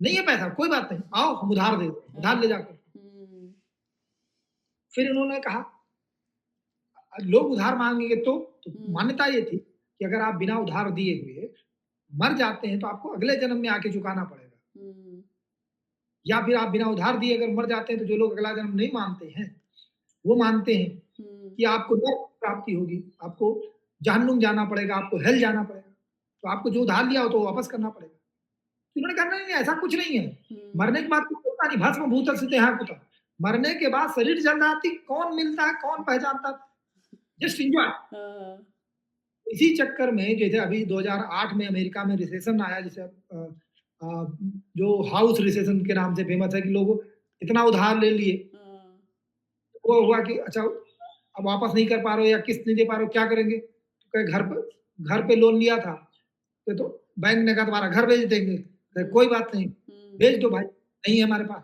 जब घर बेचने की बात आई तो कोई लेने के लिए तैयार था, क्योंकि किसी के पास पैसा नहीं पैसा था, नहीं हर था। कोई लोन ही ले रखा था। हाँ, अब नया लोन लेने के लिए कुछ था ही नहीं। तो वो स्थिति आ गई, तो ये एक बात होती है। एक और दिलचस्प बात है, हुँ, अ, आजकल ऐसा नहीं है, फिर अ, अध्यात्म फैशन में, लेकिन समस्या ये है कि अध्यात्म फैशन का विषय नहीं है, हाँ, लेकिन आज अध्यात्म ट्रेंड में है, फैशन में। अब हाँ, लोग लोग अपने आप को ये कूल राधे राधे करते हुए, डांस करते हुए, वो अपने आप को कूल दिखा रहे हैं, हुँ, वो रुद्राक्ष बड़ी बड़ी मालाएं पहन के घूम रहे हैं, वो हुँ, उनको कूल लग रहा है। हुँ, इस तरीके की चीजें निकल के आ रही हैं, लोग गांजा फूक रहे हैं, हुँ, वो कूल लग रहा है। तो हुँ, ड्रग्स और चीज़ों के साथ अध्यात्म को ऐसा मिक्स करने की कोशिश की गई। क्योंकि हुँ, बाज़ार का अपना एक नेचर होता है। बाज़ार किसी का नहीं है, ना वो भौतिकता का है, ना अध्यात्म का है। हुँ, अगर आप बाज़ार अध्यात्म को भी बेच सकता है तो बेच रहा है। पूरा इसीलिए बाज़ार लगा हुआ है। आप बड़े-बड़े संस्थान बन रहे हैं, बड़े-बड़े आश्रम्स हैं, जो आपको यही शर्ट में जो है अगर आप फलाने आश्रम से ले रहे हैं, तो जो आपको पता चला ₹1000 की मिल जाएगी, वही वहाँ 10,000 की मिल जाएगी। क्यों? क्योंकि गुरुजी ने बनाया है, गुरुजी ने इसे टच किया है। तो ये हुँ, बाज़ार का जो रूप है चीज़ों को बेचने का, वो जो सो कॉल्ड आध्यात्मिक अध्यात्म तो नहीं है, अध्यात्म का मतलब सीधा-सा होता है, जब आप बाहर देखने के बजाय अंदर देखना शुरू करते हैं, तो अध्यात्म के लिए कोई साधन नहीं चाहिए, कुछ भी नहीं चाहिए। हुँ, बाहर देखने के लिए आपको कुछ चाहिए, आप अपनी इंद्रियों को बंद कीजिए, अंदर अंतर्मुखी होइए, अंदर देखना शुरू कीजिए, यही अध्यात्म है। हुँ, बाहर नहीं चाहिए, तो अध्यात्म तो नहीं हो रहा है। और नहीं हो रहा है का कारण क्या है कि व्यक्ति स्व को भूल गया है। वो हुँ, दूसरे की दृष्टि से स्वयं को देख रहा है। उसे क्या चाहिए उसे नहीं पता। हुँ, हमें इस ब्रांड की घड़ी चाहिए, हमें इस ब्रांड की ये चीज़ें चाहिए, क्यों? वो पता चला बहुत सारे लोग उस चीज़ों को अच्छा भी नहीं मानते। उन्हें हुँ, खुद भी अच्छा नहीं लगता, फिर भी वो कर रहे हैं। हाई हील पहन के चलने में सबको प्रॉब्लम होती है। हुँ, हाई हील के पहन के चल रहे हैं। वही। उस बिल्कुल भी वो सहज नहीं हो सकता कि एक आप पतली सी डंडी पे चल रहे हो। या तो एक चीज़ें निकल के आई कि हमको हाइट बड़ी होनी चाहिए, छोटे हाइट के लोग अच्छे नहीं होते या इससे हम पुरुष के बराबर दिख लेंगे। इस तरीके की मान्यताएँ आप अपने आप को कष्ट दे रहे हैं। हुँ, आपके शरीर पर बाल हैं, हुँ, बाल उखड़वा लिए जा रहे हैं, उसमें हुँ, दर्द होता है, क्यों उखाड़े जा रहे हैं? हुँ, दूसरों को दिखाने के लिए। आपको सच में वो करना है कि नहीं करना? नहीं। हम दूसरों के लिए ही सब कुछ कर रहे हैं। हुँ, फिर आपको पता चला डॉक्टर ने मना किया है कि हुँ, आपको समोसा नहीं खाना है। आपको समोसा कई बार अच्छा भी नहीं लगता। दोस्तों के चक्कर में गए, आप खा रहे हैं, क्यों खा रहे हैं? क्योंकि दोस्त के लिए खा रहे हैं। पता चला दोस्त चाह भी नहीं रहा कि आप खाओ, हुँ, क्यों चाहेगा भाई? हुँ, कुछ मामलों में चाहता भी, कुछ मामलों में नहीं भी चाहता, हम बात ही नहीं करते। हम पहले से प्रीसपोज़ करके चलते हैं कि 4 लोग खा रहे हैं, अगर मैं नहीं खाऊँगा तो तीनों 4 लोगों को ऑकवर्ड लगेगा इसलिए खा लो। भले हुँ, अपने नुकसान हो रहा है। मतलब ना तो आपकी इच्छा है हुँ, और आपको नुकसान भी कर रहा है, फिर भी आप खा रहे हो।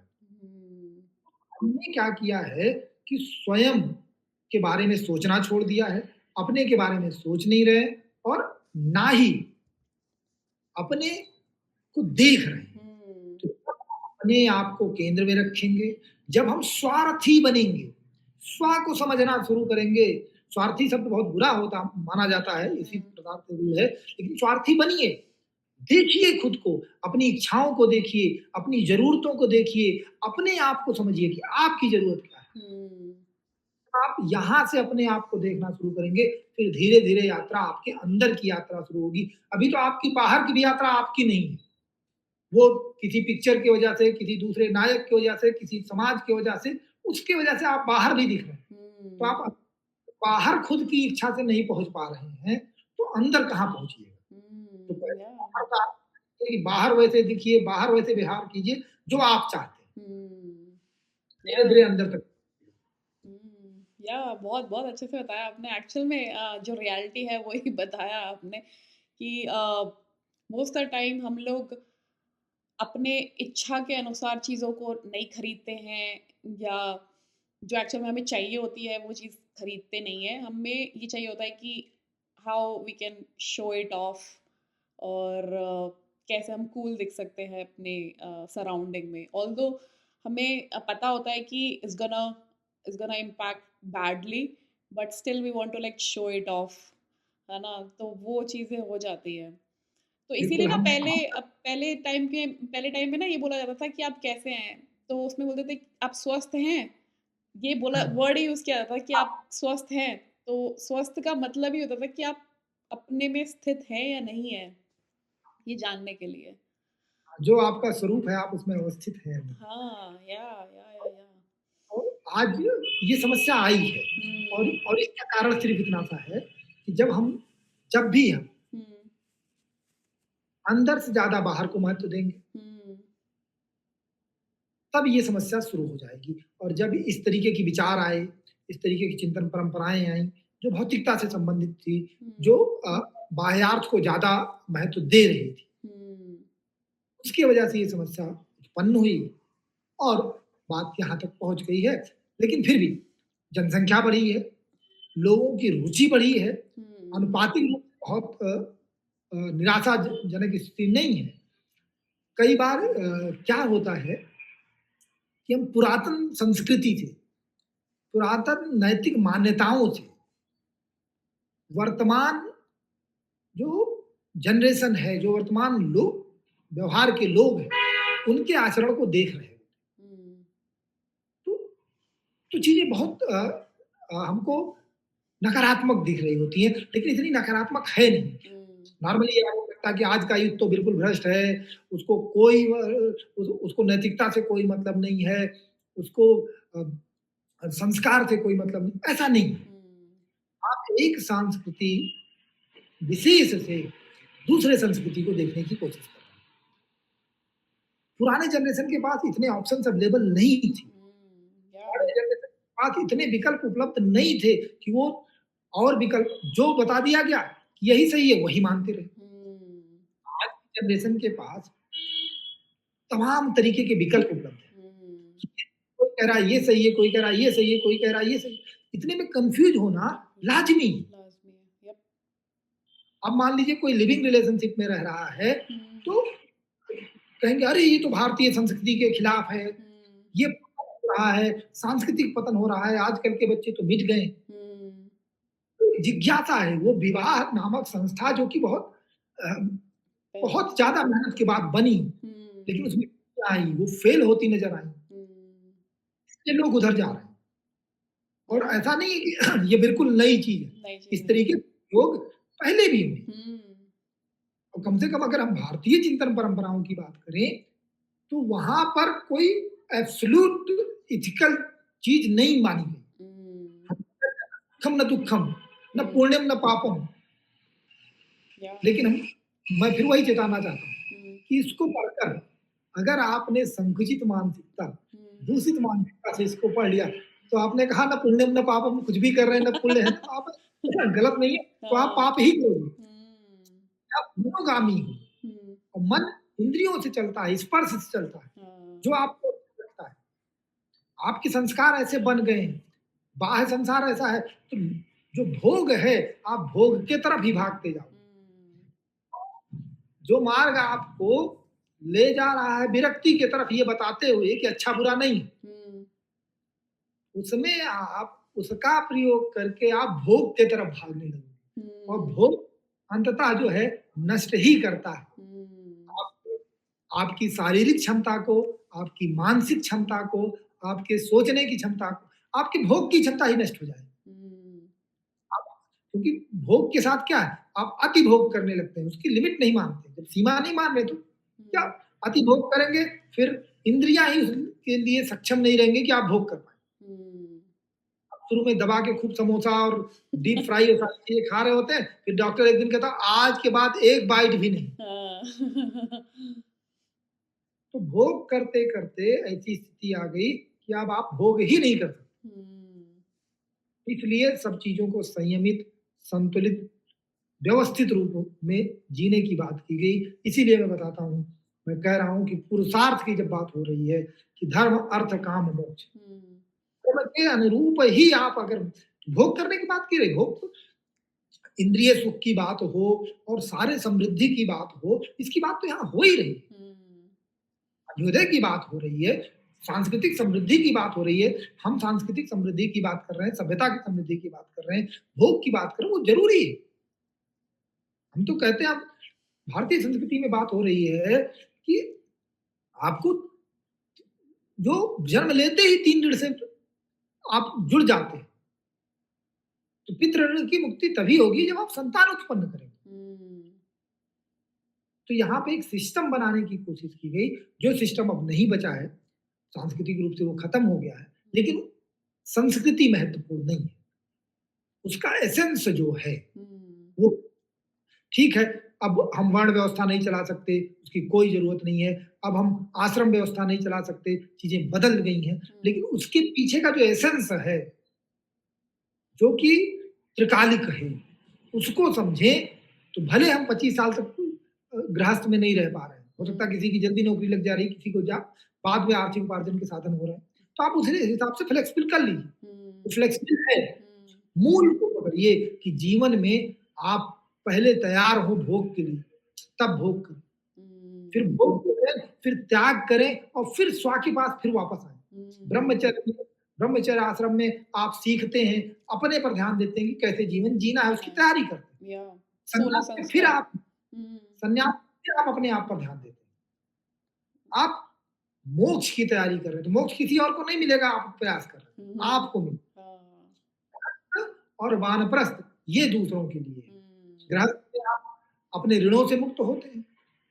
आप जो कुछ भी ब्रह्मचर्य आश्रम में आपने सीखा है, उसको गृहस्थ में आप प्रयोग करते हैं, जीते हैं, तो बहुत सारा डिफरेंस आपको मिलता है। तो जो डिफरेंस आपको मिलता है, वानप्रस्थ में आपको समाज को बताना है, सिखाना है, सिखाना है। तो आप ऋषि ऋण से मुक्त हो रहे हैं वानप्रस्थ में। सिखा रहे हैं। फिर एक समय के बाद आप हट जाइए, फिर स्वयं के लिए जिए और अपने जीवन का जो परम आनंद प्राप्ति का जो आपका लक्ष्य है, व्यक्ति को जिसके अंदर सच में जिज्ञासा नहीं है, आज के समय में उसको इधर नहीं जाना चाहिए। अन्यथा वो अनर्थ ही करेगा। जब वो ग्रंथों को पढ़ता है, वो इधर-उधर की बातें करता है, उसकी निषेधात्मक बातें करता है, नकारात्मक बातें करता है, उसकी जो आलोचनाएं संभव ही नहीं, वो आलोचना करता है। फिर वही कि न कोई मरता है, न कोई मारता है, ये कह के आप कत्ल कर रहे हैं। या बहुत नहीं, जैसे कि है ना, हमारे सारे सारे बुक्स में जो भी स्क्रिप्चर्स हैं हमारे, उसमें अलंकारिक भाषा यूज़ करी गई है, जिसको इंग्लिश में मेटाफर्स बोलते हैं। जैसे आपको सांप सांप अगर किसी इंसान को ये पता नहीं है कि ये क्या होता है, तो वो उसका गलत मतलब ही निकालेगा। जैसे आपने बताया ना कि सब मर ही जाते हैं एंड ऑल। तो अगर उनको ये बोला जाए कि आपको क्या सांप सूंघ गया, तो वो हाँ, बोलेगा कि कहाँ, वो देखने लगेगा कहाँ है सांप, हाँ, कहाँ है, क्योंकि उसको एक्चुअल मतलब नहीं पता उसका। तो वो गलत जी, मतलब निकाल के उसका और कुछ से कुछ ही बोल रहे हैं। तो first you have to understand what is actually trying to teach you. अगर आपने वैसे ही उसको लिटरल मीनिंग में लिया तो आप नहीं समझ पाएँगे। इसलिए आपने बताया कि उसके लिए तैयार होना पड़ता है। और अगर आप बिल्कुल। तैयार नहीं हैं तो you won't be able to grasp it. इसीलिए गुरु का महत्व बहुत बताया गया है हमारे रिलीजन में ना, कि आप गुरु के सांध्य में ही अच्छे से सीख सकते हैं। नहीं, बिल्कुल, बिल्कुल, जो जिस रास्ते से गया हुआ है, हाँ। वो परिचित है, फिर उसमें क्षमता आ जाती है इस बात को पहचानने की आप कहाँ गलती कर सकते हैं, तो हुँ। वो चीज़ों को आप उस गलती से बचा सकता है, आपको सही रास्ता दिखा सकता है। तो हुँ। गुरु का तो महत्व हमारे चिंतन परंपरा में, जिस मैं बार-बार गर्व से कहता हूँ हमारी चिंतन परंपरा, हुँ। क्योंकि उसी भारत भूमि से मैं आया हूँ, मेरे संस्कार उसी तरीके से बने हैं, जाने-अनजाने में बने हैं। तो ये हुँ। मेरे लिए गर्व का विषय है, हुँ। बहुत गर्व का विषय नहीं होना चाहिए, हुँ। क्योंकि उसमें मेरा कोई रोल नहीं है, हुँ। लेकिन फिर भी उसकी संतति होने की वजह से हुँ। हम गर्व के साथ कह सकते हैं। हाँ। नहीं, अ, बहुत बहुत सही बताया आपने। हाँ, क्योंकि बात ये है ना कि कई बार क्या हुआ है कि जब वेस्टर्न फिलॉसफी की बात हुई, जब इंडियन वेस्टर्न फिलॉसफी जैसे हम लोग बात कर रहे हैं, हुँ। तो हमारे यहाँ भी प्रतिक्रिया स्वरूप हुँ। हमने ये दिखाने की कोशिश की कि हमारे पास फिलॉसफी है। हुँ। कृष्णदास गुप्ता, राजेंद्र डॉक्टर राधाकृष्णन, इनके जैसे लोगों ने इसीलिए सब चीज़ें दिखाने की तो उस समय कोशिश कर रहे थे। देखो, तुम यूनिवर्सल की बात करो, हमारे यहाँ भी है और गहन है। तो हुँ। बार-बार ये जस्टिफाई कर रहे थे, आपसे ज़्यादा हमारे यहाँ अच्छा है। तो जो भारतीय शुरू हुआ, तो हुँ। इसीलिए वो हमको निकृष्ट बना रहे हैं। हाँ। फिर हम खोज कर अपने शास्त्रों से दिखाया, ये देखो तुमसे ज़्यादा आर्गुमेंट हमारे यहाँ हुआ, ये हुआ, ये हुआ। तो हम तो जो विश्वविद्यालयी परंपराओं में हम दर्शन पढ़ा रहे हैं, हुँ। वो दर्शन के साथ यही है कि हम उनके प्रतिक्रिया स्वरूप में चीज़ों को निकल के हुँ। आया।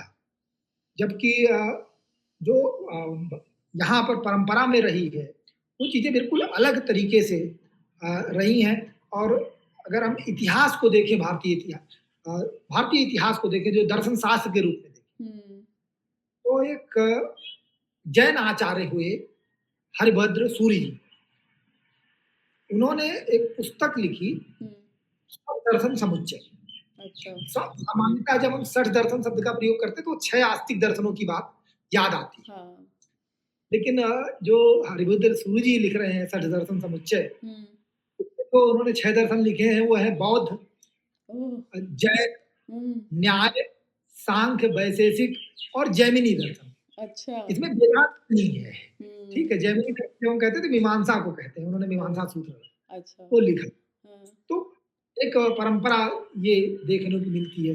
जैसे हमने चर्चा भी किया था कि आदि शंकराचार्य जी ने भी स्वर्ग दर्शन सिद्धांत संग्रह नामक ग्रंथ लिखा, हुँ, जिसमें उन्होंने जो है 11 दार्शनिक संप्रदायों की चर्चा की, जिसमें लोकायत दर्शन आता है, हुँ, अरहत दर्शन, बौद्ध दर्शन, वैशेषिक दर्शन और न न्यायिक दर्शन हुँ, और प्रभाकर का भट्ट मीमांसा, सांख्य, हुँ, पातंजलि दर्शन, व्यास दर्शन और वेदांत। हुँ, तरीके से इसी तरीके से जो है एक स्वर्ग दर्शन संग्रह एक पुस्तक लिखी माधवाचार्य विद्यारण्य ने, हुँ, जिसमें उन्होंने 16 दर्शनों की चर्चा की। हुँ, तो मैं ये इसलिए बता रहा हूँ कि जैसे हम सामान्यतः विश्वविद्यालयी परंपराओं में 9 दर्शन पढ़ते हैं, इस तरीके से देखते हैं, तो बड़ी बहुत व्यापक परंपरा और बहुत सारी परंपराएँ रही हैं, हुँ, जो आपको एक जगह नहीं मिलती है।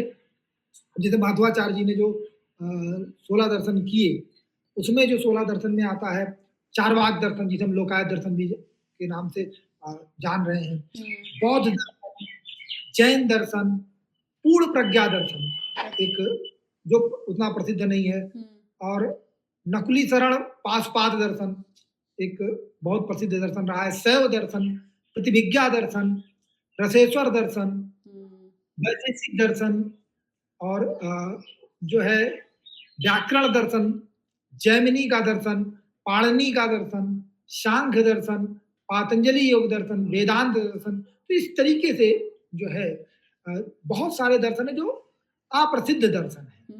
क्यों? हाँ, मैंने नाम नहीं नहीं, सुने इनके। हाँ, ये वो उतने प्रसिद्ध नहीं है। हुँ, विश्वविद्यालयी परंपराओं में हमारे लिए भी मजबूरी रही कि हुँ, हम सब पढ़ा सकते, इतना विशाल अ, है। अब जैसे हुँ, कश्मीरी शहीदिज़्म है, हाँ, जिसे के नाम से भी जानते हैं। ये अच्छा। भारत में तो इस समय कम प्रसिद्ध है। रसिया में इसका बड़ी प्रसिद्धि है। हुँ, हुँ, आप बता रहे थे। कि, यहाँ 2 साल पहले जो है एक सेमिनार जम्मू यूनिवर्सिटी में रसिया के बेस से एक संस्था थी। हुँ, कश्मीरी शहीदिज़्म पर उसने सेमिनार करवाया था मुझे, और उन्होंने इनवाइट किया था उसको। तो हम गए तो वहाँ पे बहुत सारे रसिया के लोग आए थे। लक्ष्मी जी जो लक्ष्मण जी महाराज हैं उनके सब शिष्य थे। तो उसमें शक्तिपात की पूरा मतलब अलग ही अवधारणा है, शक्तिपात की अवधारणा है और सारी चीज़ें। अभिनव गुप्त जी इसमें बड़ा उनका रोल रहा है। अभी वर्तमान में नवजीवन रस्तोगी जी हैं, एक हुँ, लखनऊ विश्वविद्यालय से थे, लखनऊ में ही हैं। कश्मीर शहीदिज़्म के बहुत बड़े विद्वान हैं वो, हुँ, और वो अच्छे हैं पूरे वर्ल्ड लेवल पे। उससे बड़े उनसे बड़ा विद्वान कोई नहीं है कश्मीरी शहीदिज़्म। हुँ, तो वो बहुत ही विविध, बहुत ही समृद्ध परंपरा रही। इसमें जैसे इन परंपराओं में हमने जो हठ परंपराएँ रही उसकी हमने चर्चा नहीं की, जैसे हुँ, जो तंत्र की परंपराएँ वो बिल्कुल शामिल नहीं की हमने। जैसे नाथ परंपरा है, जैसे अ, उत्तर प्रदेश के जो एक मुख्यमंत्री हैं योगी नाथ। योगी आदित्यनाथ हुँ, जी, वो इस समय नाथ परंपरा के जो है जो गोरक्षनाथ, नाथ में भी बहुत परंपराएँ हैं, जो गोरक्षनाथ पीठ है उसके मुख्य हैं, अच्छा। मुखिया हैं। हुँ, उसकी परंपरा है, बड़ी लंबी परंपरा है। एक नाद परंपरा होती है, स्वर विज्ञान है हमारा कि साँसों से आप कंट्रोल करके कैसे कर सकते हैं, उससे आप भविष्य का पता लगा सकते हैं, बीमारियों का पता लगा मतलब बड़ा समृद्ध चीज़ें हैं। तो ये सब सारी फिलॉसफीज़ के अंदर ही आती है मतलब ये सारी चीज़ें? आप ओह! देखिए, अच्छा। फिलॉसफी की सीधी-सी बात ये है कि आप जब जीवन को, हुँ, अस्तित्व को, जगत को, हुँ, ईश्वर को या इस जो भौतिक जगत है इससे परे जगत को हुँ, जिस दृष्टि से देखते हैं वही दर्शन है। ओह! अच्छा। तो आप जो-जो जो-जो संप्रदाय दार्शनिक संप्रदाय कैसे बन रहे हैं हुँ, कि जो-जो लोग अलग-अलग मत रखते हैं। हुँ, जो ये हम सामान्य तकनीकी भाषा में हम कहते हैं कि जिसके पास अपनी तत्व मीमांसा हो, ज्ञान मीमांसा और नीति मीमांसा हो, वो एक दार्शनिक संप्रदाय बन सकता है। हुँ, मतलब थोड़ा बहुत मतभेद है तो आप संप्रदाय में ही रहेंगे। हुँ, अगर बिल्कुल अलग मान रहे हैं कि ज्ञान प्राप्ति के साधन अलग हैं, तत्व का स्वरूप आप अलग बता रहे हैं, मोक्ष प्राप्ति के साधन अलग बता रहे हैं, मोक्ष का स्वरूप अलग बता रहे हैं, तो एक अलग दार्शनिक संप्रदाय बन जाता है। तो ऐसे दार्शनिक संप्रदाय बहुत सारे हैं, हुँ। बहुत सारे भी हो गए, जिन परंपराओं को लोग आगे नहीं बढ़ाए। बहुत सारे लोग जब शास्त्रार्थ की परंपरा प्रारंभ हुई, तो प्रारंभ में वो स्वतंत्र संप्रदाय थे, फिर बाद में वो किसी संप्रदाय के साथ मर्ज हो गए। हुँ। तो बेसिकली मेरे यहाँ पे क्वेश्चन आता है और ये हम लास्ट क्वेश्चन रखते हैं बिकॉज़ आपका बहुत टाइम ले लिया हमने और फिर हम सेकंड पार्ट में हम लोग इसके और कंटिन्यू कर सकते हैं। तो फिर ये क्वेश्चन आता है कि जो ये सारे दर्शन हैं, हम लोग ये सब पढ़ रहे हैं, ये सब जान रहे हैं इनके बारे में, तो इसका जो मूलभूत जो रिज़ल्ट आने का है मतलब हम आउटकम जो देखते हैं, हमारा हमेशा इंसान का ये रहता है कि आप कुछ भी पढ़ रहे हैं, कुछ भी सीख रहे हैं, तो एक आउटकम के लिए ही। तो इन सब का निचोड़ निकलता क्या है? मतलब बेसिकली आप अपना जो एक्चुअल तत्व है, उसको जानने की कोशिश करते हैं और ये कैसे आया इनटू एक्जिस्टेंस या परब्रह्म जिसे बोल सकते हैं, आत्मन बोल सकते हैं या और भी बहुत सारे शब्द जिसको यूज़ कर सकते हैं। अद्वैत में बोला जाता है कि एक ही अहम ब्रह्मास्मि और जो महावाक्य जो निकले हैं ये सब एक चीज़ों उसी को ही समझाने की जो ब्रह्म है उसको ही समझाने की कोशिश की जाती है। तो ये जितने भी आपने बताए ये सब फ़िलॉसफ़ी दर्शन जो हैं, ये सब वही खोज कर रहे हैं या सबका अपना-अपना ही एक तरीका है? हाँ, देखिए, इसको अब उत्तर मैं 2 भागों में देता हूँ। एक तो हुँ, पहली बात ये कि भारतीय चिंतन परंपरा में 2 तरीके की मान्यता है। एक मान्यता ये सारे जो अलग-अलग हैं, वो अलग दिख रहे हैं, वो केवल बाह्य दृश्य से अलग है, सबका उद्देश्य तत्वबोध है। हुँ, जो मूल तत्व है उसका बोध है, उसी के लिए खोज कर रहे हैं। अच्छा। तो जो आपने दयानंद सरस्वती जी का नाम सुना होगा, उन्होंने ये पूरा दिखाने की कोशिश की कि पूरी परंपरा हुँ, एक एक पर जोर दे रही है, दूसरा दर्शन दूसरे पर जोर दे रहा, तीसरा दर्शन तीसरे पर जोर दे रहा, हुँ, लेकिन सब एक ही परंपरा के हैं और सबका एक ही उद्देश्य है और एक ही विचार है। हुँ, उनका ये मानना है लोगों का हुँ, कि नहीं, इन लोगों में मतभेद था और ये मूलतः संघर्ष रहा है, हुँ, सब अलग-अलग हैं और वो अलग-अलग तरीके से, बिल्कुल भिन्न तरीके से तत्व को समझने की कोशिश की। दूसरा जो आपने बड़ा महत्वपूर्ण प्रश्न पूछा कि दर्शन का उपयोग क्या है? हुँ, कोई क्यों पढ़े? बिना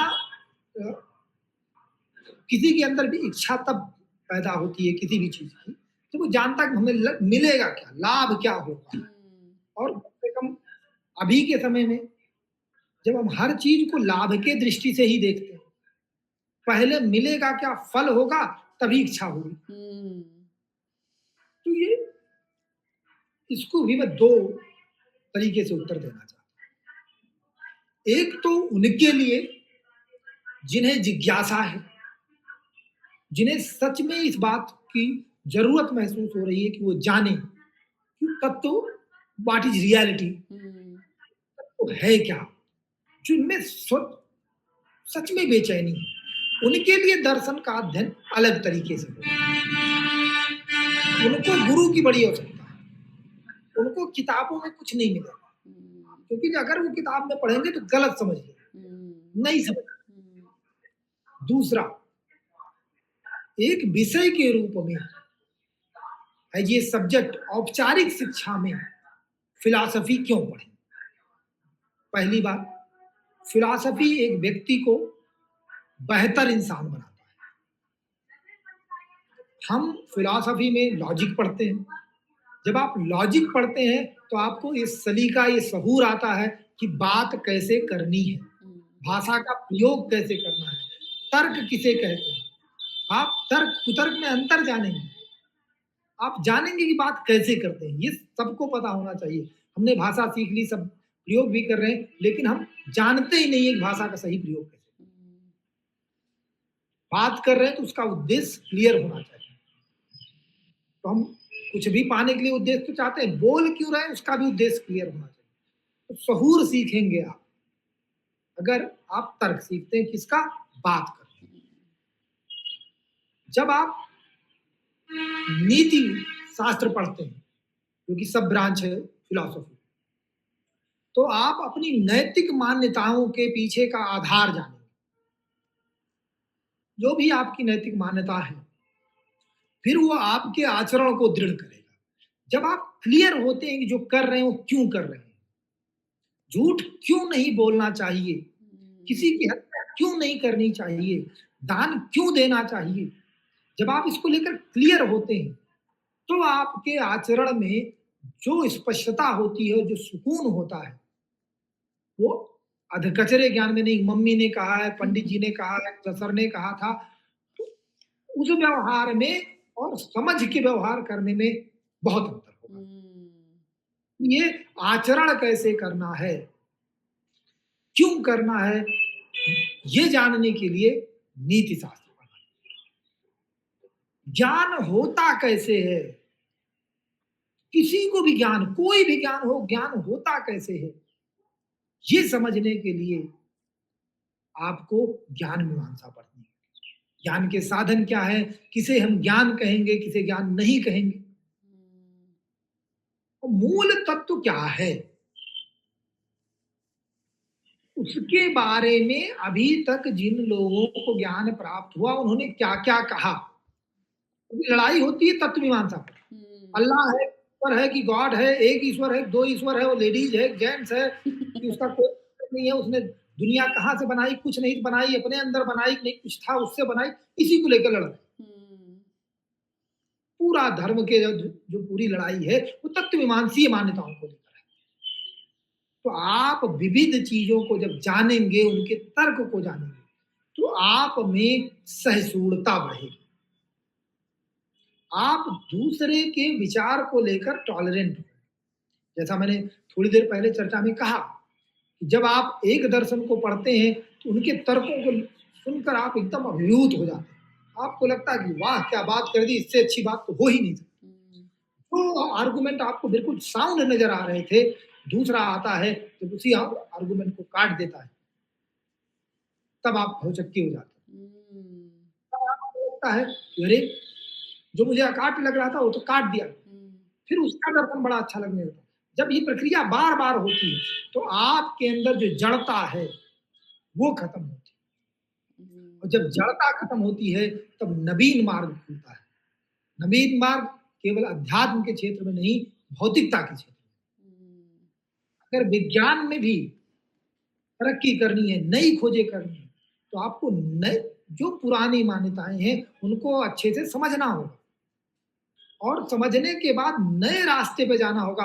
तो जब आप फिलॉसफी पढ़ते हैं, फिलॉसफी को एज ये विषय औपचारिक शिक्षा में पढ़ लेते हैं, आपको तत्वज्ञान नहीं होगा कोई बात नहीं, लेकिन आपके पास हर मुद्दे पर एक नया दृष्टिकोण डेवलप करने की क्षमता है, क्योंकि आप हुँ, हजारों तरीके, जितने दर्शन पढ़ लिए उतने तरीके के मजबूत तर्क देख लिए, हुँ, तो आपको संभावना लगती है कि अच्छा मैंने 100 पढ़ा तो 101वां भी होगा। हुँ, आप उसको करते हैं, और चूंकि 100 तरीके के आर्गुमेंट पढ़ते पढ़ते आपकी बुद्धि इतनी शार्प हो चुकी होती है कि आप चीजों को नया ला।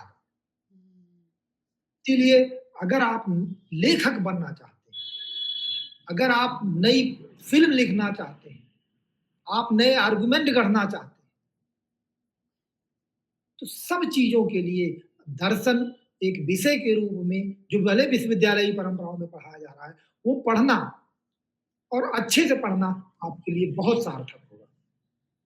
वास्तव में यहीं से एक प्रश्न निकल के आता है, जो मैं खुद ही प्रश्न करके उसका उत्तर दे दे रहा हूँ, हाँ, कि फिर फिलॉसफी वालों को उत्तर क्यों, इतनी नौकरी क्यों नहीं मिल रही, फिलॉसफी वाले हर जगह दिख क्यों नहीं रहे। हुँ, तो भारत में ये समस्या ज्यादा है, यूरोप और अमेरिका में थोड़ा कम है। वहां हुँ, पे रोज फिलॉसफी वालों के साथ इतनी समस्या नहीं।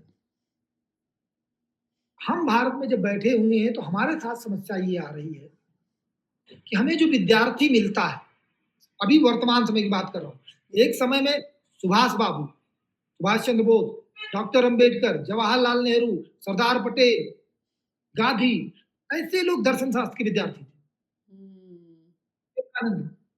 अभी हमारे साथ क्या है, कि हमें जो विद्यार्थी मिलता है रोजगार परकता के कारण, हुँ, विद्यार्थी का कहीं एडमिशन नहीं होता है, वो फिलॉसफी में आता है।